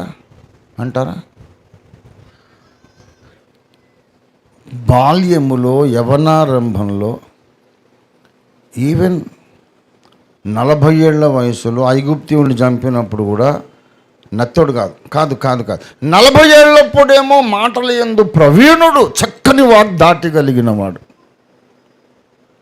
మరి 80 ఏళ్ళు వచ్చేటప్పటికి నేను మాట మాంజము గలవాడిని ఎందుకన్నాడు? ఇంతకాలము లేట్ అయింది కదా, ఆ మనోవేదనకు కృంగిపోయి డిప్రెషన్ వచ్చేసి ఇంకా చేతులు కాళ్ళు వణుకుతున్నాయి, నాలుక తడబడుతుంది. నా లైఫ్లో కూడా టైం వచ్చింది ప్రియులారా, నా లైఫ్లో అలాంటి అనుభవం వచ్చింది. నా కుటుంబ జీవితం అంత ధ్వంసం అయిపోయినప్పుడు నేను బ్యాంక్ చెక్ రాస్తే సైన్ మిస్ మ్యాచ్ అవుతుందని చెక్స్ రిజెక్ట్ అయినాయి. సైన్ పెడితే చెయ్యి వణుకుతుంది, ఇట్లా ఉన్నాయి నా చెయ్యి. This happen to me. I know what Moses underwent. మోసే ఏమనుభవించాడో నాకు తెలుసు. చెక్ రాయండి సార్ అని అంటే ఆ కలం పట్టుకొని రాస్తుంటే అడ్డగోలుగా వస్తుంది సైన్. అంతకుముందు కోడిగుడ్లాగా రౌండ్గా పెట్టేవాడిని కదా ఆర్టిస్టిక్గా. నా సంతకం పెడితే చెక్స్ ఫెయిల్ అయిపోయినాయి. రంజిత్ తోఫీర్ అంటే ఒక్క తన్నుదంతే అవతలకి ఫ్రాక్చర్ అయ్యేది. అటువంటి బలవంతుణ్ణి ఇప్పుడు నన్ను చూసి 67 ఏళ్ళు నాకు. ఎవరికైనా సాహసం ఉందని నాతో ఫైటింగ్ చేయడానికి వస్తే తెలుస్తుంది. మరి అలాంటాడు 30-40 ఏళ్ళప్పుడు చెక్కులు ఫెయిల్ కావడం ఏంటి? 30-40 ఏళ్ళప్పుడు చెక్కులు ఫెయిల్ కావడం ఏంటండి? బలవంతుడిని. కానీ మానసిక వేదనతో కృంగిపోయి నర్వస్ బ్రేక్ డౌన్ అయింది. మోసెస్కి అలాగే జరిగింది. అందుకే దేవుడు దిగొచ్చేటప్పటికి 80 ఏళ్ళు అయ్యేసరికి అంటాడు, దేవా ఇంకెవరన్నా చూసుకోవయ్యా, వచ్చావు చాలా సంతోషమే, కానీ నేను ఇప్పుడు పనికిరాను తండ్రి. ఆయుష్కాలం అయిపోయింది. నరునికి అధిక బలం ఉంటే 80 ఏళ్ళ వయసు. నాకు అధిక బలం ఉంది కానీ 80 ఏళ్ళు కూడా అయినాయి. నా లైఫ్ టైం అయిపోయింది. ఎప్పుడు నన్ను పిలిస్తే ఎలా వాడుకుంటావు? నేనేం పని చేయాలి? ఈ మనోవేదనకు, మెంటల్ డిప్రెషన్కు మాట సరిగా రావట్లేదు. చేతులు వణుకుతున్నాయి, కాళ్ళు వణుకుతున్నాయి. నేను చేయలేను తండ్రి, మాటే రాదు. ఫరో దగ్గరికి వెళ్ళి మాట్లాడమంటే అక్కడికి వెళ్ళి అని మాట వాడు వింటాడండి ఫరో. అయిపోయింది ప్రభా, నేను నీ సేవ చేయడానికి నేను పనికిరాను అన్నాడు. దేవుడు అంటాడు నువ్వే కావాలంటాడు. నువ్వే కావాలి. ఎవడైతే నేను సేవకు పనికిరానని గ్రహిస్తాడో వాడే దేవునికి కావాలి. దేవుని స్తోత్రం కలుగును గాక. నేను పనికిరాను, నాకు చేత కాదు, నేనేం చేయలేను, I'm just good for nothing, అసమర్థుణ్ణి. నాకేమి రాదు, నాకేం చేత కాదని స్టేజ్ నీకు వచ్చిన దాకా దేవుడు నిన్ను మిథ్యాన్లో పెడతాడు. ఇది మోషే జీవితంలో రెండో పాఠం. నేను సమర్థుణ్ణి, ఐ కెన్ డూ సంథింగ్. నేను కాకపోతే ఎవడు చేయగలడండి? నాకున్నంత తెలివి ఎవడుకుంది, నాకున్నంత జ్ఞానం ఎవడుకుంది? నేను కాకపోతే ఎవడు చేస్తా? అనుకున్నంతసేపు నీ బ్రతుకంత అడవిలోనే ఉంటావు. ఎప్పుడైతే నువ్వు 0 పాయింట్కి వస్తావో, నా జ్ఞానము వ్యర్థము, నా వాక్చాతుర్యము సున్నా, నా తెలివితేటలు వ్యర్థము, నాకేమీ చేత కాదు, మట్టిలోకి పోవడానికి తప్ప నేను ఎందుకు పనికిరాను. అసలు మట్టిలోకి పోవాల్సిన అవసరం కూడా లేదు, ఆల్రెడీ నేను మట్టేగా. దేవుడు ఊపిరి ఊదక ముందు ఆ మట్టి ముద్ద ఏంటో అట్లా ఉన్నా నేను ఇప్పుడు అని నువ్వు రియలైజ్ చేసినప్పుడు దేవుడు అంటాడు, ఇప్పుడే నువ్వు నాకు కావాలా. వచ్చేసాడు. దేవుడు వచ్చిన తర్వాత ఏది చేతగాని వాణ్ణి దేవుడు ఎందుకు ఎన్నుకున్నాడు అంటే, దేవుని బిడ్డలారా, దేవుని కార్యాలు మోషే బలంతో జరగకూడదు, దైవ బలముతో జరగాలి. దేవునికి స్తోత్రం కలుగును గాక. ద్వితీయోపదేశ కాండము 34వ అధ్యాయము 7వ వచనం చూడండి దయచేసి. మోషే చనిపోయినప్పుడు 120 సంవత్సరముల ఈడు గలవాడు, అతనికి దృష్టిమాంద్యము లేదు. అద్దుగో సత్తువ తగ్గలేదు. దేవునికి స్తోత్రం కలుగును గాక. నర్వస్ బ్రేక్ డౌన్ అయినటువంటి స్టేజ్ మొదలుకొని 120 ఏళ్ళ వయసు వచ్చినప్పుడు ఆయనకి ఎంత బలం ఉందంటే 40 years అప్పుడు లాగా తయారైపోయాడు. 80 ఏళ్ళనగా మానవుని ఆయుష్కాలము యొక్క ముగింపు, 80 ఏళ్ళనగా మానవుని జ్ఞానము యొక్క ముగింపు, 80 ఏళ్ళనగా మానవుని శక్తి సామర్థ్యాల యొక్క ముగింపు. అవతల 40 ఎక్కడి సార్? అది యేసయ్య జీవము. దేవునికి స్తోత్రం కలుగును గాక. హల్లెలూయా. ఎప్పుడైతే మన లైఫ్ అయిపోతుందో మనలో దేవుని లైఫ్ అనేది స్టార్ట్ అయిపోతుంది.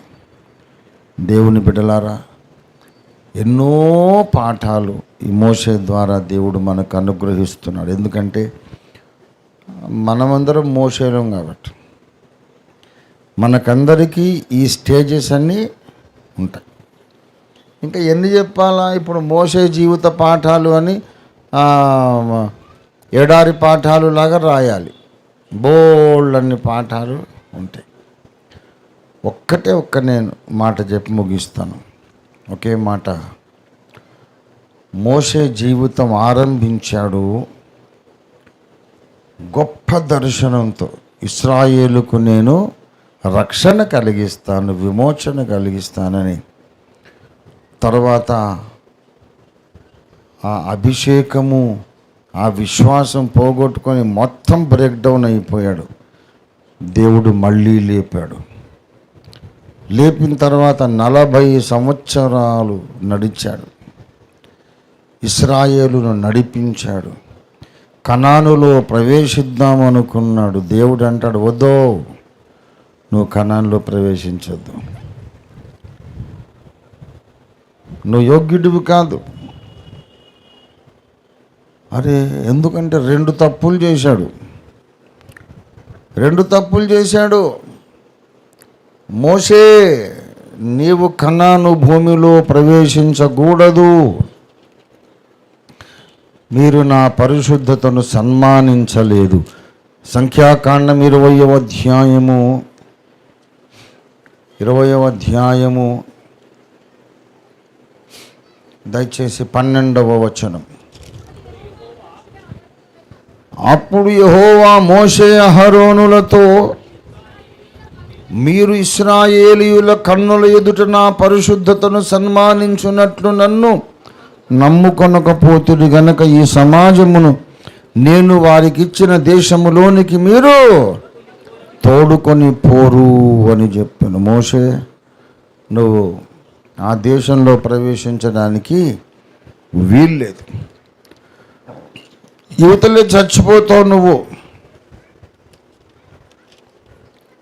యువతలే చచ్చిపోతావు. సంఖ్యాకాండం 27వ అధ్యాయము 12వ వచనం. యెహోవా మోషేతో ఇట్లు సెలవిచ్చెను, నీవు ఈ అబారీము కొండ ఎక్కి నేను ఇశ్రాయేలీయులకు ఇచ్చిన దేశమును చూడుము. నీవు దాన్ని చూచిన తరువాత నీ సహోదరుడైన అహరోను చేర్చబడ్డట్టు నీవును చేర్చబడతావు. నీవు ఆ కనాను భూమిలో ప్రవేశించకూడదు. దేవుని బిడ్డలారా, ప్రసంగి అంటాడు, కార్యారంభము కంటే కార్యాంతం మేలు. మోషే జీవితం ప్రారంభములోనేమో గొప్ప గ్రహింపుతో, జ్ఞానముతో, దైవ ప్రణాళిక ప్రత్యక్షతతో మొదలుపెట్టాడు. మధ్యలో దేవుని టైమింగ్ తెలుసుకోలేక బావిలో పడ్డాడు, మిద్యాను దేశంలో పడ్డాడు, మళ్ళీ బయటకు వచ్చాడు. వచ్చిన తరువాత దేవుని ఇల్లంతటిలో సాత్వికుడు, దేవుని ఇల్లంతటిలో నమ్మకమైన వాడు, ప్రత్యేకమైన దైవజనుడు ఒక తప్పు చేశాడు. ఆ బండతో మాటలాడు బాబు, ఆ బండ నీళ్ళు ఇస్తుందంటే పోయి దాన్ని కొట్టాడు. Simple mistake. ఎందుకు కొట్టాడంటే అంతకుముందు ఒకసారి కూడా దేవుడు కొట్టమని చెప్పాడు.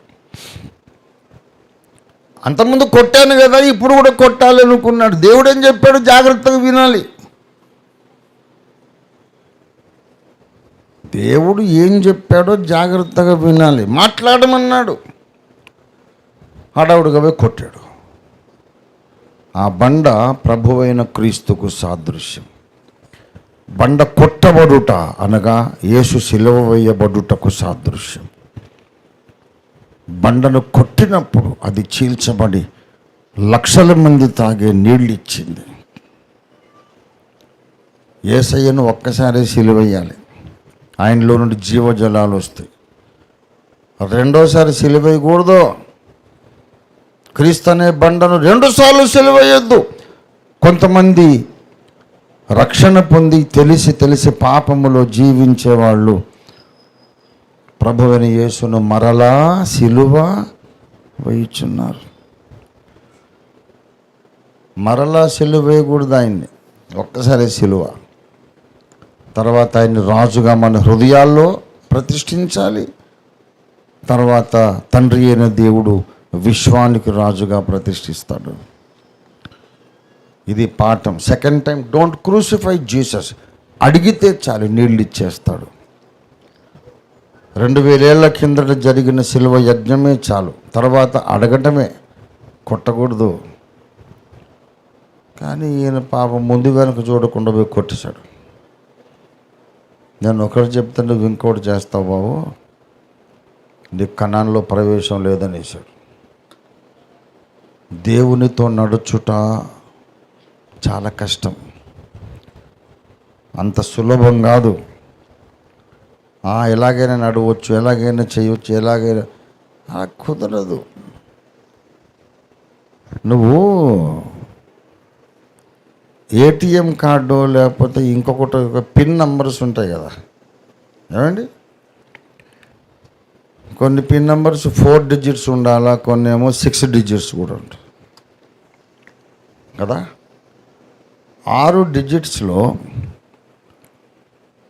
1 డిజిట్ తప్పు టైప్ చేసేవారు, 5 కరెక్ట్ రాసు, 1 డిజిట్ తప్పు. ఆ కంప్యూటర్ నీ మాట వింటుందా?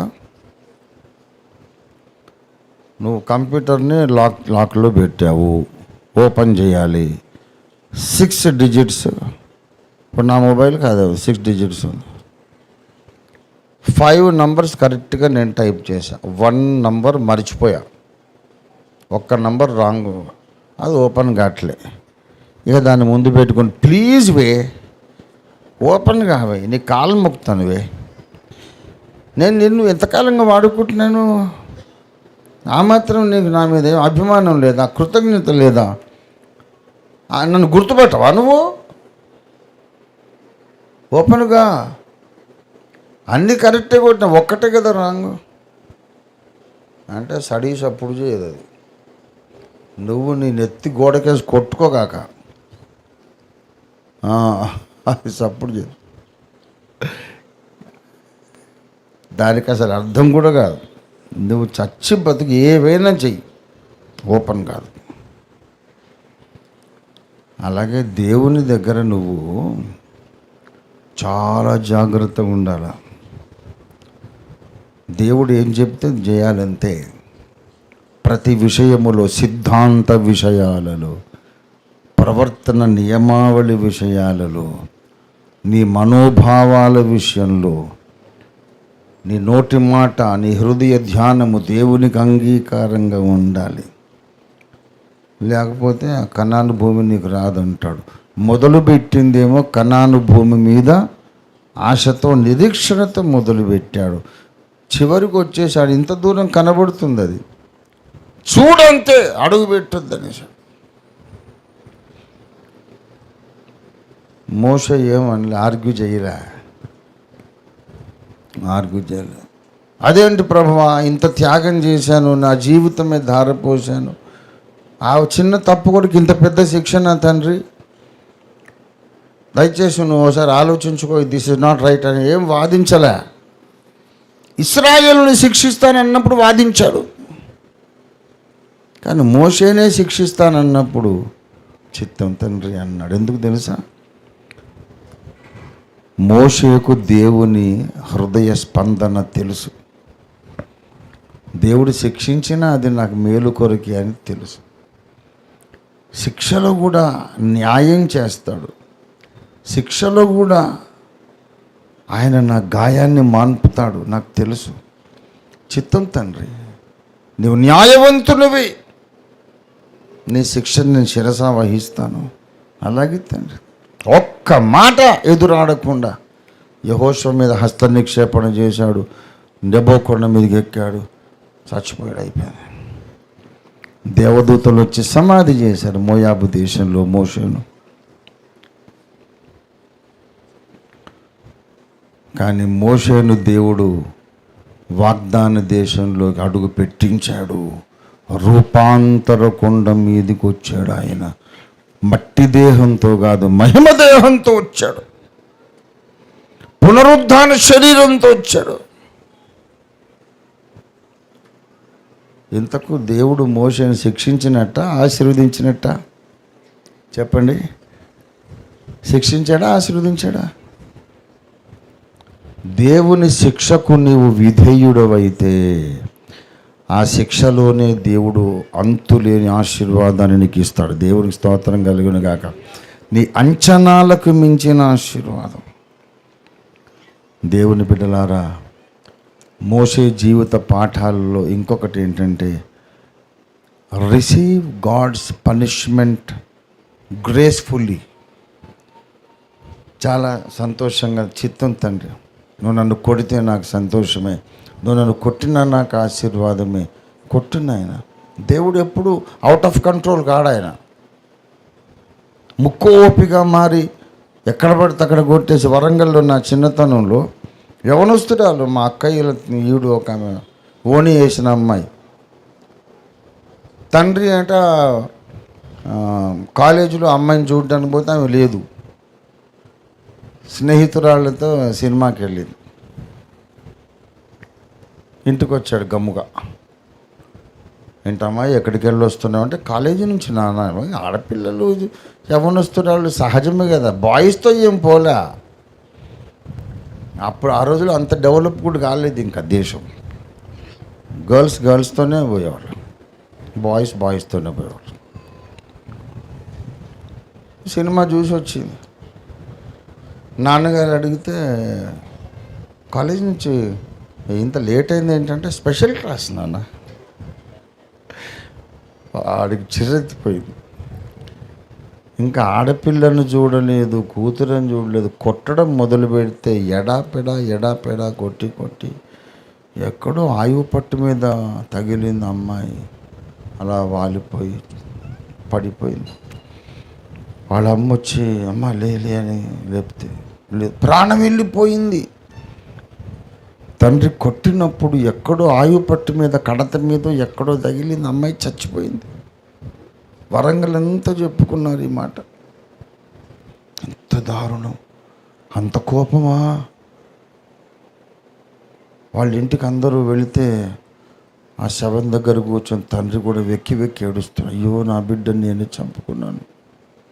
అదేం కోపం అండి, పిచ్చి కోపం. కంట్రోల్ ఉండాలి. పెళ్ళికి ఎదిగిన పిల్లని అలా కొడతారా? చెంప మీద ఒకటి ఇచ్చుకో, అది వేరే సంగతి. చచ్చిన దాకా కొడతారా ఏంటి? దయ్యంకి వచ్చింది, దయ్యంలాగా వచ్చింది నీకు కోపం అని వాళ్ళ అమ్మ తిడుతుంది. పెద్ద షాక్ వరంగల్ నగరంలో. నాకు ఇంకా జ్ఞాపకం ఉంది. చక్కటి అమ్మాయి గ్రాడ్యుయేషన్లో ఉంది, తండ్రి కొట్టి చంపేశాడు. దేవుని కోపం అలాగ ఎప్పుడు ఉండదు. కొడతాడండి కానీ చచ్చిపోయి దెబ్బలు కొట్టాడు ఆయన. నో, కోపించుచునే వాత్సల్యమును జ్ఞాపకం చేసుకునే గొప్ప దేవుడు. మోషే ఏమనలేదు, దేవుడు ఆలోచించుకున్నాడు. పాపం వాడు వద్దంటే సరే చిత్తం తండ్రి అనేసాడు. అరే వాగ్దాన దేశం చూడాలని ఎంత ఆశపడ్డాడు, వద్దనేస్తే చిత్తం అన్నాడు. గొర్రెలాగా ఒక్క మాట అడగడా మళ్ళీ. పోనీ అడగకపోయినా నేను వాడికి ఇస్తాను లేని, అంతకంటే ఎక్కువ ఇస్తాననుకున్నాడు. ఆ దేవుడే నువ్వు కనాన్లో అడుగు పెట్టొద్దు అని శిక్ష ప్రకటించిన ఆ దేవుడే నరావతారమెత్తి శరీరధారిగా రూపాంతర కొండ మీదకి వచ్చి ఇప్పుడు రా మోషే అన్నాడు. దేవుని స్తోత్రం కలుగును గాక. మోషే పునరుద్ధాన శరీరంతో ప్రవేశించాడు. అంతేకాదు, నువ్వు ప్రవేశించొద్దు అని చెప్పిన దేవునితో ప్రవేశించాడు. దేవుని స్తోత్రం కలుగును గాక. ఎంత అద్భుతకరుడండి దేవుడు. Trust God all the time and trust him even when he punishes you. Trust God's love even when he is punishing you. దేవుడు నిన్ను కొడుతున్నప్పుడు కూడా నీ ప్రేమను నమ్ముతున్నానయ్యా నేనని చెప్పగలగాలి. ఈ పాఠం మనం అంతగా దేవుడిని నమ్మాలి. ఈ పాఠం నేర్చుకోవాలి. విలువైన పాఠాలు ఎన్నో మోషే మనకు నేర్పిస్తున్నాడు. ఎన్నో పాఠాలు వరుసపెట్టి 50 పాఠాలు చెప్పొచ్చు. పిల్లారా, వాక్యం పరిశోధించండి. మోషే లైఫ్ పరిశోధించండి. మోషే జీవితాన్ని పరిశోధించండి. ఎందుకంటే మోషే సంగతి మాకెందుకు సార్ అంటే మనం కూడా మోషేలం కాబట్టి ఈ దశలన్నీ మనలో సంభవిస్తాయి.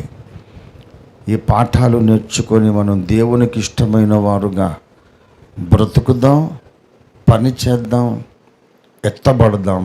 దేవుడు మనకు సహాయం చేయునుగాక. రండి ప్రార్థన చేసుకుందాం. కొంచెంసేపు దేవుని మనము స్తుతిద్దాం, ఆరాధిద్దాం. దేవానికి స్తోత్రము స్తోత్రము స్తోత్రం. ఓ సారాధ బారాధ హురరియారధర హుందర రిదార కబారి యాసి కందర ఉందర బహూరది ఖరీదర బహుంబరీధర వరషి కందర హల్లెలూయడి ఖరదర వరాసి హరందరధర వరాసి. మనం 2 చేతులు ఆకాశం తట్టు పైకెత్తి, పరలోక సింహాసనము తట్టు మన చేతులు పైకెత్తి మన ప్రభువును ఆరాధించుకుందాం.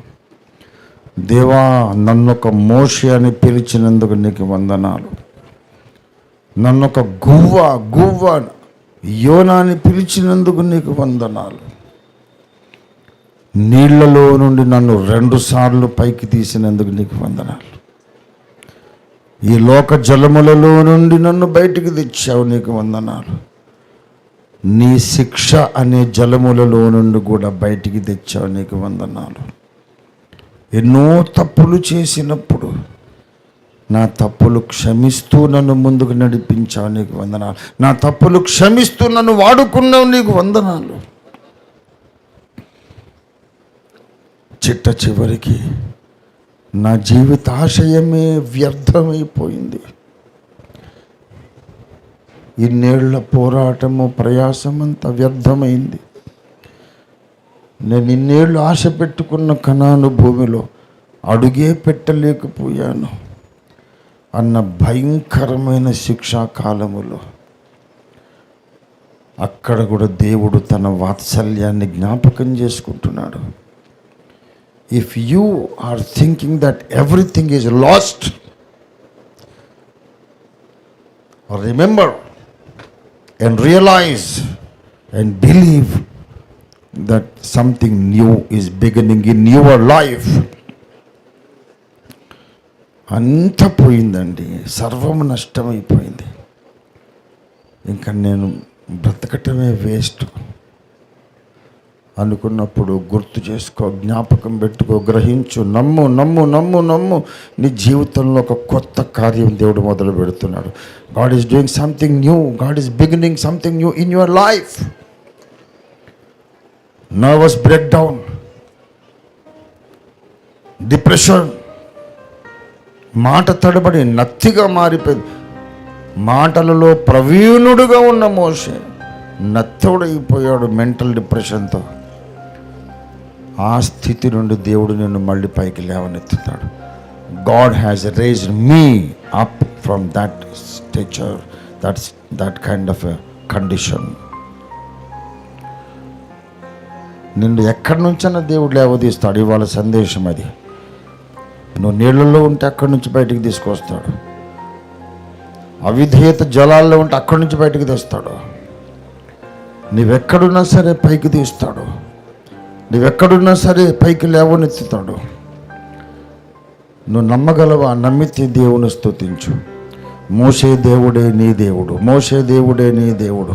హల్లెలూయా హల్లెలూయా హల్లెలూయా హల్లెలూయా హల్లెలూయా.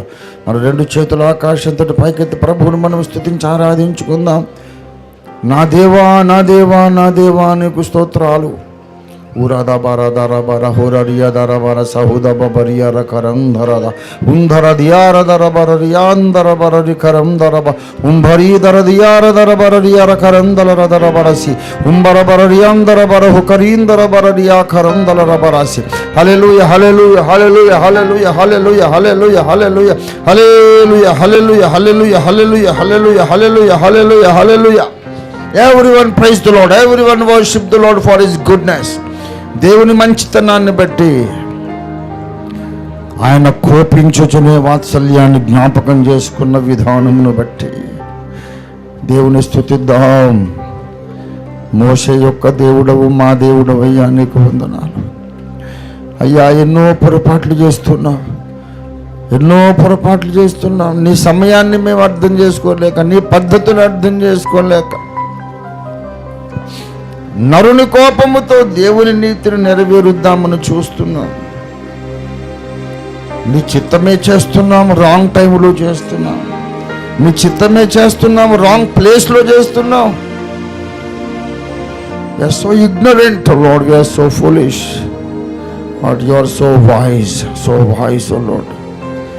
You know how to bring us back to the right track. దారి తప్పిన నన్ను మళ్ళీ ఎలా దారికి తేవాలో తెలిసిన తండ్రి, ఎన్నోసార్లు దారికి తెచ్చావు.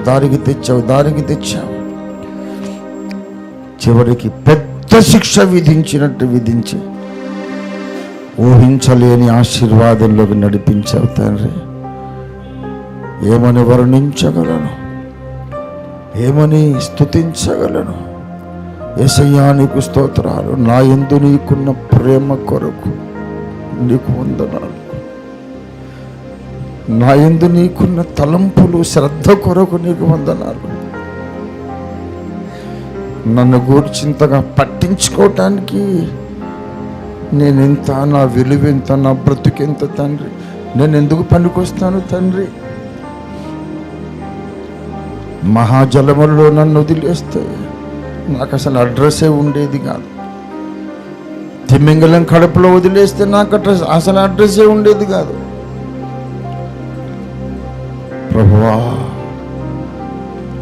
మహాజల రాశుల్లోంచి బయటికి తీసుకొచ్చి, చేప కడుపులో నుండి బయటికి తెచ్చి, తుదకు నన్ను సింహాసనం ఎక్కిస్తున్న గొప్ప దేవానికి స్తోత్రాలు. నీ ప్రేమ కొరకు నీకు వందనాలు, వందనాలు, వందనాలు, వందనాలు. స్తోత్రం, స్తోత్రం, స్తోత్రం. సందరధర హురరియాధర భర సహూదప భరీధరందరూ కరాధరాభరస్య.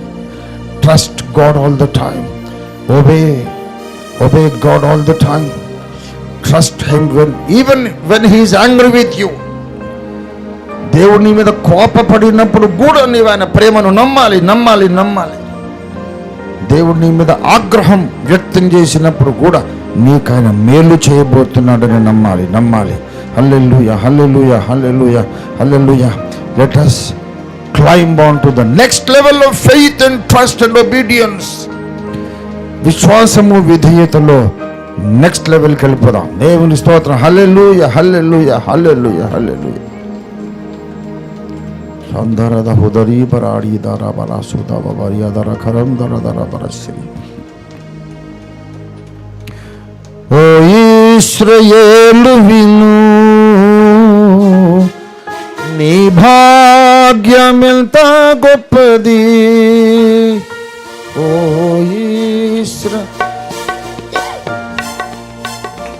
నీ భాగ్యమెంత గొప్పది. యెహోవా రక్షించిన నిన్ను పోలిన,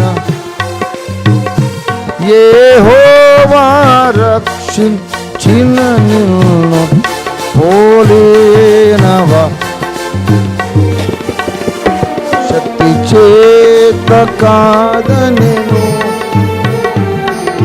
తోనిది కాదనెను, నా ఆత్మ ద్వారా దీన్ని చేతునని యెహోవా సెలవిచ్చెను. నా ఆత్మ ద్వారా దీన్ని చేతునని యెహోవా సెలవిచ్చెను. ఓ గొప్ప జెరుబ్బాబెలు నడ్డగింపను, ఓ గొప్ప పర్వతమా జెరుబ్బాబెలు. స్తోత్రం, స్తోత్రం, హల్లెలూయా, గ్లోరీ. దానవు నీవనెను చదును భూమిగా, దానవు నీవనెను చదును భూమిగా. శక్తి చేత కాదనెను, ఆమేన్, ఆమేన్. తోనిది కాదనెను, శక్తి చేత కాదనెను, బలముతోనిది కాదనెను, నా ఆత్మ ద్వారా దీన్ని చేతునని యెహోవా సెలవిచ్చెను. నా ఆత్మ ద్వారా దీని చేతునని యెహోవా సెలవిచ్చెను. నా ఆత్మ ద్వారా దీని చేతునని యెహోవా సెలవిచ్చెను. నా ఆత్మ ద్వారా దీని యెహోవా సెలవిచ్చెను. నా ఆత్మ ద్వారా దీని చేతునని యెహోవా సెలవిచ్చెను. హల్లెలూయా, హల్లెలూయా, హల్లెలూయా. రక్షింపబడిన ప్రతి విశ్వాసి పట్ల దేవుడు ఎంతో ఉన్నతమైన సంకల్పం కలిగి ఉన్నాడు. నువ్వు ఊహించలేవు దేవునికి నీ పట్ల ఎంత గొప్ప సంకల్పం ఉందో నువ్వు ఊహించలేవు. కానీ నువ్వు దాన్ని పోగొట్టుకుంటున్నావు.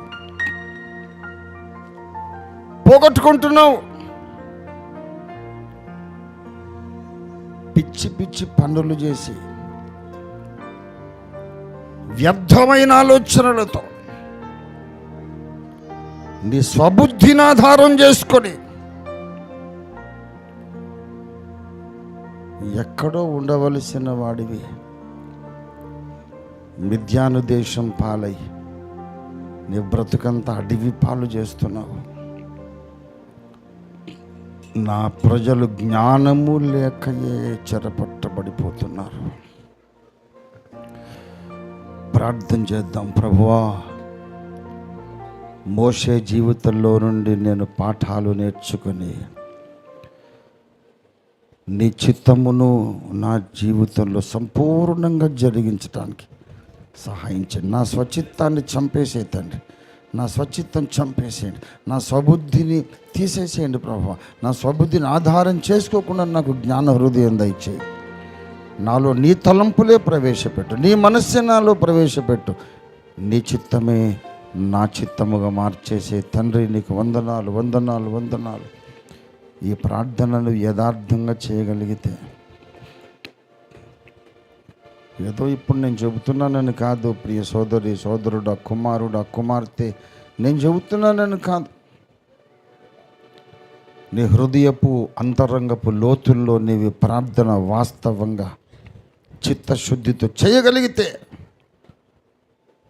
భారతదేశం నీ ద్వారా ఆశీర్వదింపబడుతుంది. ప్రపంచము నీ ద్వారా వెలిగించబడుతుంది. నువ్వు ఊహించలేని అద్భుతాలు దేవుడు నీ ద్వారా జరిగిస్తాడు. Only if you can trust and obey God. Only if you can trust and obey God at all times.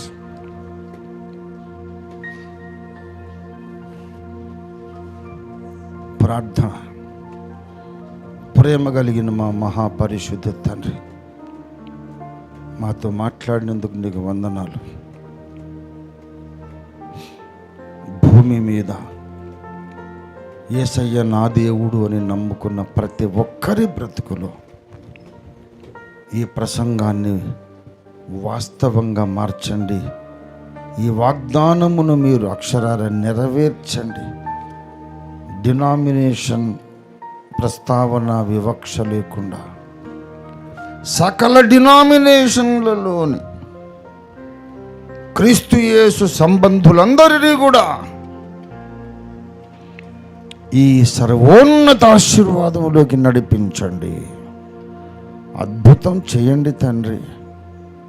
నీ ఒక్కడివే మహాశ్చర్య కార్యములు చేయవాడవు ప్రభువా. నీ వాగ్దానములను స్వతంత్రించుకొని ప్రపంచానికి వెలుగై ఉప్పై మీ రెండవ రాకడ వరకు మేమందరము నేను నా బిడ్డలందరూ ఆరోగ్యముతోను ఐశ్వర్యముతోను ఆత్మాభిషేకముతోను ఆత్మానందముతోను కూడిన దీర్ఘాయుష్ను పొంది ఆనందించడానికి సహాయం చేయండి. ఆశీర్వదించండి అయ్యా. సిలువలో మా రోగాలన్నీ మీరు మోసేశారు. ఇక వాటిని మేము మళ్ళీ మోయటం ధర్మము కాదు తండ్రి. రక్షణ పొందిన ప్రతి ఒక్కరిలో నుండి ప్రతి రోగాన్ని యేసునామములో వెళ్ళగొట్టేస్తున్నాం తండ్రి. పాపం మీద జయం, వ్యాధులన్నింటి మీద జయం కలిగి మా కోసమే నువ్వు పేదవాడిగా పుట్టావు గనక మేము ఐశ్వర్యవంతులముగా మారాలనేది మీ చిత్తం అనే వాగ్దానాన్ని స్వతంత్రించుకొని ఇహలోక ధనమును పరలోక ధనమును స్వతంత్రించుకొని ప్రపంచాన్ని వెలుగుతో నింపడానికి కావలసిన మనోబలాన్ని, ఆత్మబలాన్ని, శరీర బలాన్ని, ఆర్థిక శక్తిని మేమిప్పుడే స్వతంత్రించుకుంటూ భారతదేశాన్ని మా ద్వారా వెలిగించ మొదలు పెట్టమని దుష్టుని కార్యములన్నీ యేసునామములో గద్దించి బంధించి పారద్రోలు వేస్తూ యేసు పరిశుద్ధ నామములో స్తుతించి ప్రార్థిస్తున్నాం తండ్రి. మన తండ్రి అయిన దేవాది దేవుని శాశ్వత ప్రేమయు సర్వ జగద్రక్షకుడైన యేసునాథుని అనంత కృపయు పరిశుద్ధాత్మ దేవుని తోడి దివ్య మనోహర సహవాసం చేరువచ్చిన మనకందరకు భూలోకమందున సకల భక్త కోటికి ఇప్పుడు ఎల్లప్పుడూ సదాకాలం తోడై ఉండును గాక. Amen. May God bless each one of you. Link మార్చండి బ్రదర్. కుమారుడు నరసింహరాజు అండ్ కళ్యాణ్